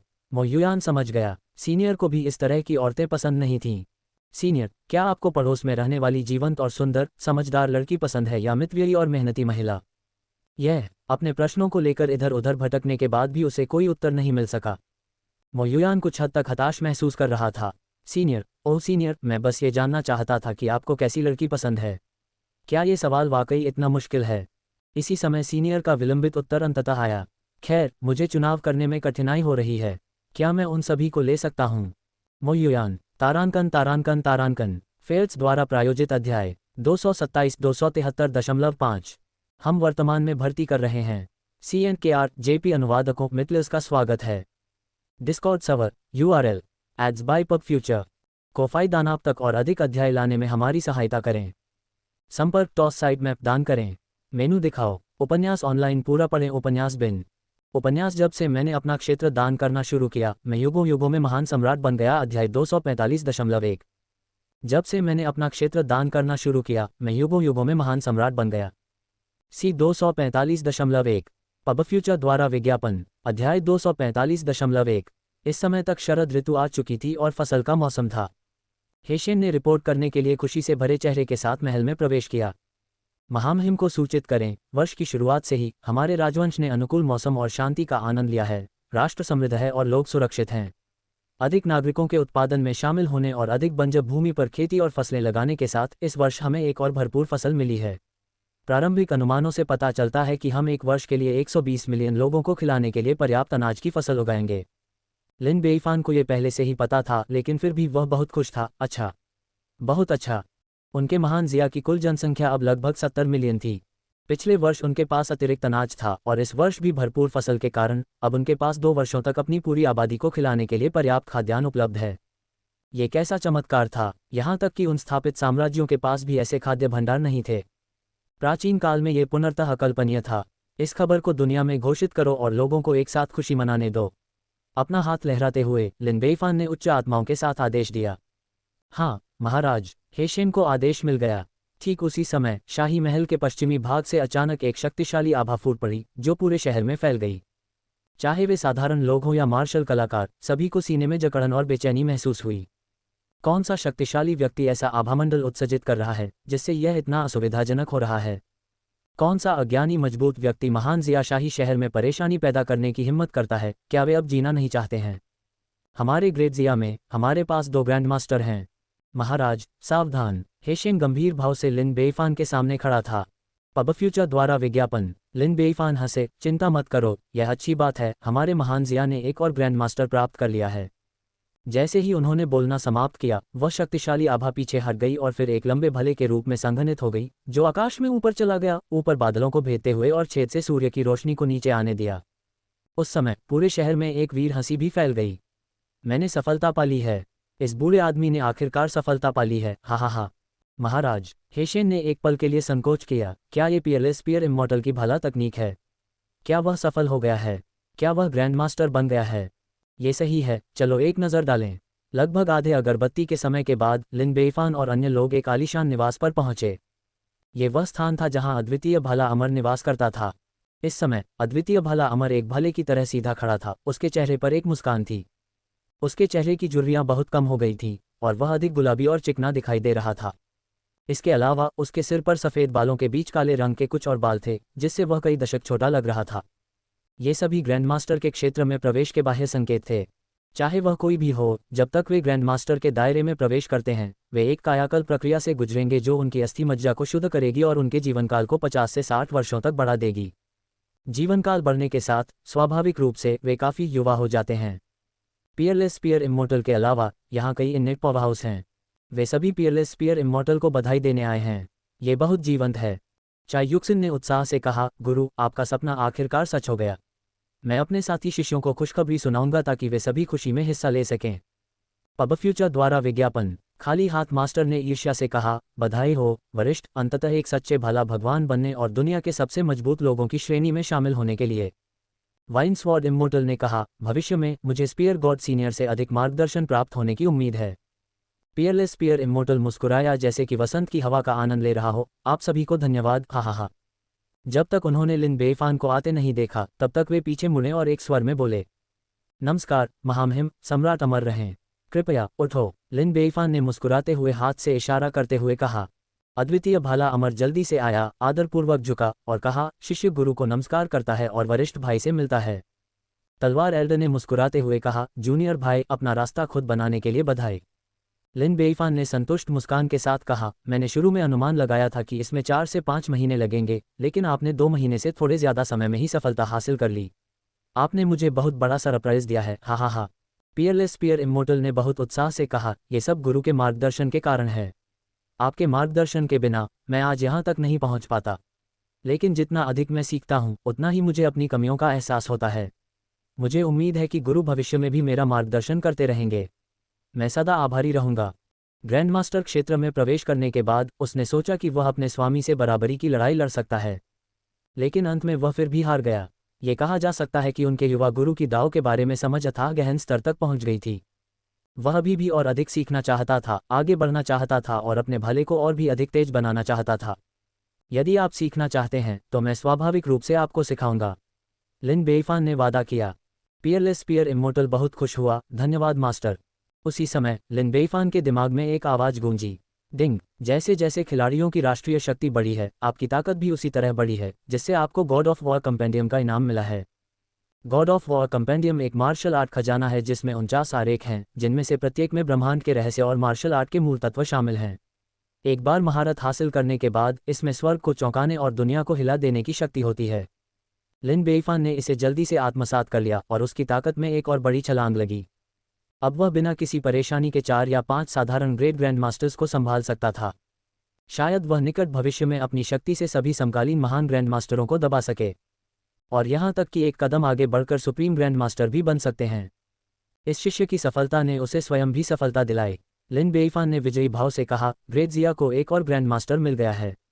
इस खबर की घोषणा करो और पूरी दुनिया को 3 दिनों तक जश्न मनाने दो। हाँ महाराज, सभी ने उत्तर दिया। इस प्रकार ग्रेट जिया की बम्पर फसल और पियरलेस पियर इमोर्टल के ग्रैंड मास्टर बनने की खबर पूरी दुनिया में तेजी से फैल गई। हर कोई ईर्ष्या से जल रहा था। अरे वाह, ग्रेट जिया की इस साल फिर से भरपूर फसल हुई है। ऐसा कहा जाता है कि इस वर्ष उनकी फसल 100 मिलियन लोगों को खिलाने के लिए पर्याप्त है, जबकि उनकी जनसंख्या केवल 70 मिलियन है। बम्पर फसल क्या है? सबसे ज्यादा ईर्ष्या की बात यह है कि उनके पास एक और ग्रैंड मास्टर है, और वह भी भाला चलाने वाला ग्रैंड मास्टर। ग्रैंड मास्टर्स दुनिया में दुर्लभ और अजेय विशेषज्ञ हैं, लेकिन उनके जैसे लोग उनके पास क्यों आते रहते हैं? अब ग्रेट जिया के पास पहले से ही 3 ग्रैंड मास्टर हैं। हम एक ग्रैंड मास्टर को भी सुरक्षित करने में कामयाब नहीं हो सकते हैं। उस युवा सम्राट के पास कौन से गुण और योग्यताएं हैं जो उसने इतने सारे ग्रैंड मास्टरों को अपनी सेवा में आकर्षित किया है? बकवास, मुझे इतनी ईर्ष्या हो रही है कि मैं पागल होने वाला हूँ। तारांकन तारांकन तारांकन फेल्स द्वारा प्रायोजित अध्याय 228 273.5। हम वर्तमान में भर्ती कर रहे हैं। CNKR JP अनुवादकों मिटलर्स का स्वागत है। डिस्कॉर्ड सर्वर URL पबफ्यूचर द्वारा विज्ञापन कोफाई दान आप तक और अधिक अध्याय लाने में हमारी सहायता करें। संपर्क टॉस साइट मैप दान करें, मेनू दिखाओ। उपन्यास ऑनलाइन पूरा पढ़ें। उपन्यास बिन उपन्यास जब से मैंने अपना क्षेत्र दान करना शुरू किया, मैं युगों युगों में महान सम्राट बन गया। अध्याय 245.2। जब से मैंने अपना क्षेत्र दान करना शुरू किया, मैं युगों युगों में महान सम्राट बन गया। C 245.2 पबफ्यूचर द्वारा विज्ञापन अध्याय 245.2। महान लुओ राजवंश के शाही महल के अंदर महान लुओ सम्राट को स्वाभाविक रूप से यह समाचार मिला था, और उनका चेहरा बेहद भद्दा था। खाद्यान्न की कमी की समस्या को हल करने के लिए उनके पास हर जगह युद्ध छेड़ने के अलावा कोई विकल्प नहीं था, और अब तक समस्या का समाधान नहीं हो पाया था, तथा देश पूरी तरह से अव्यवस्थित हो चुका था। दूसरी ओर उस व्यक्ति ने कुछ भी नहीं किया, फिर भी उसकी खाद्य आपूर्ति साल दर साल बढ़ती रही। अपनी सैन्य शक्ति को मजबूत करने के प्रयास में वह सैनिकों की भर्ती कर रहा था और घोड़े खरीद रहा था, और काफ़ी कठिनाई के बाद वह 20 नेट्स इकट्ठा करने में कामयाब रहा। पिछले महीने उन्होंने प्रत्यक्ष टकराव में 10 को खो दिया, जिससे राष्ट्रीय शक्ति कमजोर हो गई, इसलिए उन्हें ताओवादी संप्रदाय पर निर्भर रहना पड़ा। दूसरी ओर उस व्यक्ति ने भी कुछ नहीं किया, फिर भी उसके इन्नेट मास्टर्स की संख्या बढ़ती रही, और अब तो उसे एक और ग्रैंड मास्टर भी मिल गया। मैं सचमुच यह नहीं समझ पा रहा कि वह आदमी इतना भाग्यशाली कैसे हो सकता है। महान लुओ सम्राट ने जितना अधिक इसके बारे में सोचा, उतना ही वह दुखी हो गया, और वह लगातार 2 दिनों तक खाना नहीं खा सका। महान लुओ सम्राट ने जो भी सोचा हो, लिन बेइफान इस समय बहुत खुश था। उन्होंने ग्रेट जिया को एक और ग्रैंड मास्टर मिलने की खुशी में एक भव्य दावत का आयोजन किया और सभी अधिकारियों को आमंत्रित किया। भोज में मुख्य अतिथि के रूप में पियरलेस पियर इमोर्टल को शराब की कई शीशियां दी गईं और उन्हें पूरी तरह से नशे में धुत कर दिया गया। हालांकि वह खुश भी था, क्योंकि कई वर्षों की कड़ी मेहनत के बाद आखिरकार उसकी इच्छा पूरी हो गई थी। कुछ दिन बीते और उसके सभी शिष्य दौड़े चले आए। अपने स्वामी अद्वितीय भाला अमर को इतना उत्साही और जीवन से भरा देखकर ये सब उन्हें एक स्वप्न जैसा लगा। महज 3 महीने के भीतर ही उनके स्वामी ने एक लंबी छलांग लगाकर जीवन समाप्त करने वाले एकांतवास की तैयारी करने वाले व्यक्ति से लेकर दुनिया के दुर्लभ ग्रैंड मास्टरों में से एक बनने तक का सफर तय किया। परिवर्तन बहुत बड़ा था। पब फ्यूचर द्वारा विज्ञापन। लेकिन ये परिवर्तन अच्छा था। जैसा कि कहावत है, जब कोई व्यक्ति ज्ञान प्राप्त करता है तो उसके पालतू जानवर भी स्वर्ग चले जाते हैं। अब उन्हें भी ग्रैंड मास्टर का शिष्य माना जा सकता है और जब वे बाहर निकलते हैं तो उनका सिर और भी ऊंचा होता है। शिष्यों ने एक स्वर में कहा, मास्टर को सफलता प्राप्त करने और ग्रैंड मास्टर बनने के लिए बधाई। अद्वितीय भाला अमर ने दिल खोलकर हंसते हुए कहा, मेरे शिष्यों, औपचारिकताओं की कोई आवश्यकता नहीं है। अब जब तुम्हारे गुरु ने भाले को तोड़ दिया है तो मुझे भाले की गहरी समझ है। अगले कुछ दिनों तक रुको और मैं तुम्हें तुम्हारे कौशल पर उचित मार्गदर्शन दूंगा। धन्यवाद गुरुदेव। शिष्य प्रसन्न हुए। हालांकि इससे पहले कि मैं आपको मार्गदर्शन दूं, मैं आपको पहले अपने गुरु से मिलवा दूं, जो आपके ग्रैंड मास्टर भी हैं। शिष्य चकित रह गए। मेरे गुरु, महागुरु। सब कुछ स्पष्ट हो जाने के बाद पियरलेस स्पीयर इमोर्टल अपने शिष्यों के समूह को लिन बेईफान से मिलने के लिए शाही महल में ले गया। समूह के बीच लिन बेईफान ने एक बार फिर 9वें राजकुमार ली तियानकियोन को देखा, जिसका चेहरा इस तरह विकृत था मानो उसे कब्ज हो गया हो। मेरे प्रिय शिष्यों, कृपया खड़े हो जाओ। लिन बेईफान ने विनम्रतापूर्वक कहा, आप सभी अपने ग्रैंड मास्टर से मिलने आए हैं और यह ग्रैंड मास्टर बहुत प्रसन्न हैं। यहाँ कुछ उपहार हैं जो ग्रैंड मास्टर ने आपके लिए तैयार किए हैं। जैसे ही उसने बोलना समाप्त किया, खोजे तुरंत उपहारों की थालियां लेकर आए, जिनमें सोना, अमृत और कुछ अच्छे हथियार शामिल थे। पियरलेस स्पीयर इमोर्टल ने हिचकिचाते हुए कहा, मास्टर, ये उपहार बहुत मूल्यवान हैं। लिन बेईफान ने हाथ हिलाकर कहा, जब कोई बड़ा व्यक्ति उपहार देता है तो उसे मना नहीं करना चाहिए। कृपया उसे स्वीकार करें। धन्यवाद महागुरु, शिष्यों ने खुशी से कहा। ये ग्रैंड मास्टर, यद्यपि बहुत युवा था, वास्तव में उदार था। फिर कई लोगों ने कड़ी मेहनत से एक चमकदार और चमकीले चांदी के भाले को उठाया। लिन बेईफान ने हंसते हुए कहा, एक ग्रैंड मास्टर के रूप में आपके पास अपना खुद का भरोसेमंद हथियार कैसे नहीं हो सकता। मेरे शिष्य, यह एक दिव्य हथियार है जिसे मैंने मास्टर ओएजी से तुम्हारे लिए बनवाया था, जिसका नाम पवन देव भाला है। पब फ्यूचर द्वारा विज्ञापन। अद्वितीय भाला अमर ने इसे उठाया और चारों ओर घुमाया, जिससे महल भाले की छाया से भर गया, जो काफी असाधारण था। अपने आप को रोक न पाने के कारण अद्वितीय भाला अमर ने कहा, कैसा दिव्य भाला है। लिन बेईफान ने मुस्कुराते हुए कहा, इस दिव्य भाले का वजन 1800 जिन है। यह न केवल अविनाशी है, बल्कि जब इसे घुमाया जाता है तो ये दुश्मनों को मारने के लिए स्वर्ग और पृथ्वी की हवाओं को भी घेर सकता है। इसकी शक्ति वास्तव में आश्चर्यजनक है। इस तरह के दिव्य भाले के साथ आप शीर्ष 30 ग्रैंड मास्टर्स में से एक हो सकते हैं। अद्वितीय भाला अमर को दिव्य भाला बहुत प्रिय था और उन्होंने प्रसन्नतापूर्वक कहा, धन्यवाद गुरुवर, मुझे ये भाला देने के लिए। आज मैं बहुत खुश हूँ। हम आज रात एक बार फिर जश्न मनाने के लिए भोज का आयोजन करेंगे। इस प्रकार सम्राट और उसके मंत्री फिर से एक साथ आनंदित हुए। भोज में प्रधानमंत्री शियाओ गोलियांग ने अपना गिलास उठाया और टोस्ट किया, महामहिम, अब हमारा महान जिया राजवंश समृद्ध और मजबूत है और चारों समुद्रों पर शांति का राज है। अब जब हमने एक और ग्रैंड मास्टर जोड़ लिया है तो हम एक साम्राज्य स्थापित कर सकते हैं। जैसे ही ये शब्द बोले गए, सभी नागरिक और सैन्य अधिकारी प्रत्याशा से भरे हुए अपनी आंखें लिन बेईफान की ओर घुमाने लगे। यदि महान जिया को एक साम्राज्य में पदोन्नत किया जाता तो इन सभी पुराने मंत्रियों को एक और प्रतिष्ठा प्राप्त होती और यह एक ऐसा सम्मान होता जो उनके पूर्वजों पर चमकता। लिन बेईफान ने हल्का सा सिर हिलाया। व्यापक राष्ट्रीय शक्ति के संदर्भ में ग्रेट जिया ने लंबे समय से एक साम्राज्य के मानकों को पूरा किया था, लेकिन अभी भी एक शर्त गायब थी। उन्होंने पूछा, युद्ध मंत्री काओ काओ, भर्ती कैसी चल रही है। काओ काओ को कुछ हैरानी हुई कि लिन बेईफान ने इस समय ऐसा क्यों पूछा, लेकिन फिर भी उन्होंने गंभीरता से जवाब दिया, महाराज, भर्ती सुचारू रूप से चल रही है। अब तक हमने 1.5 मिलियन लोगों को भर्ती किया है और केवल 500,000 लोगों को जाना बाकी है। हम निश्चित रूप से वर्ष के अंत तक इसे पूरा कर लेंगे। कृपया निश्चिंत रहें। इस प्रक्रिया में तेजी लाएं और इस महीने के अंत तक इसे पूरा करने का लक्ष्य रखें। लिन बेईफान ने निर्देश दिया। हाँ महाराज, काओ काओ ने आदेश स्वीकार कर लिया। इससे पहले वह संख्या की अपेक्षा गुणवत्ता को प्राथमिकता देने के सिद्धांत का पालन करते हुए धीरे धीरे और सावधानीपूर्वक योग्य सैनिकों का चयन कर रहे थे। हालांकि चूंकि सम्राट ने अनुरोध किया था, इसलिए वे इस प्रक्रिया को गति देंगे। मानकों को कम करके वे कार्य शीघ्रता से पूरा कर सकते थे। लिन बेईफान ने अधिकारियों से वादा किया, हमारा महान जिया वास्तव में एक साम्राज्य स्थापित करने के योग्य है। एक बार भर्ती समाप्त हो जाने के बाद हम एक भव्य राज्याभिषेक समारोह आयोजित करेंगे। मंत्रीगण, आप तैयारी शुरू कर सकते हैं। हाँ महाराज, अधिकारियों ने एक स्वर में उत्तर दिया। समय पानी की तरह बहता गया और एक सप्ताह जल्दी ही बीत गया। इस सप्ताह के दौरान युद्ध मंत्री काओ भर्ती में व्यस्त थे, जबकि अन्य अधिकारी राज्याभिषेक समारोह की तैयारी में व्यस्त थे। लोग बड़े उत्साह से इसकी चर्चा कर रहे थे, जिससे चारों ओर खुशहाली का माहौल बन गया। उस समय लिन बेइफान के दिमाग में एक परिचित आवाज़ गूंजी। डिंग, खिलाड़ियों का देश, ग्रेट जिया एम्पायर, 10,000 की राष्ट्रीय शक्ति, 6 मिलियन वर्ग ली से अधिक का प्रादेशिक क्षेत्र, 1.2 बिलियन टेल से अधिक का घरेलू संसाधन, 60 मिलियन से अधिक की आबादी, 6 मिलियन से अधिक की सैन्य शक्ति, 60 जन्मजात मास्टर्स और 3 ग्रैंड मास्टर्स के साथ एक साम्राज्य में अपग्रेड करने के लिए सभी शर्तों को पूरा करता है। इसी समय एम्पायर सैंडबॉक्स अपग्रेड की शर्तों को पूरा करता है और सुपर फॉर्म में अपग्रेड होता है। हाँ, अंततः अपग्रेड हो गया। लिन बेइफान एम्पायर सैंडबॉक्स खोलने के लिए इंतजार नहीं कर सका। एम्पायर सैंडबॉक्स सुपर लेवल, प्रादेशिक क्षेत्र 8.2 मिलियन वर्ग किलोमीटर, कृषि योग्य भूमि 5.4 मिलियन वर्ग किलोमीटर, घरेलू संसाधन 1.68 बिलियन टेल, 5 सोने की खदानें, 8 चांदी की खदानें, 13 तांबे की खदानें, 20 लोहे की खदानें। जनसंख्या 70 मिलियन, धनी लोग 1%, आम लोग 67%, गरीब लोग 32%। सैन्य शक्ति 6 मिलियन, 3 ग्रैंड मास्टर्स, 66 एनेटिस, 28,000 मार्शल आर्टिस्ट। व्यापक राष्ट्रीय शक्ति 15,300। साम्राज्य स्तर। नोट 1, अब जबकि खिलाड़ियों का देश एक साम्राज्य के स्तर पर पहुंच गया है, एम्पायर सैंडबॉक्स एक सुपर फॉर्म में अपग्रेड हो गया है।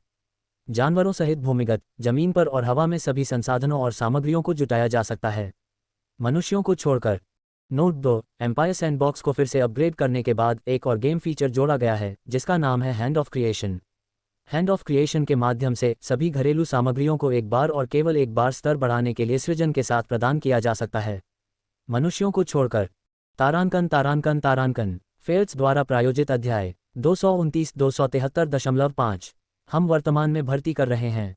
CNKR JP अनुवादकों मिटलर्स का स्वागत है। डिस्कॉर्ड सर्वर URL पबफ्यूचर द्वारा विज्ञापन कोफाई दानाप तक और अधिक अध्याय लाने में हमारी सहायता करें। संपर्क टॉस साइट मैप दान करें।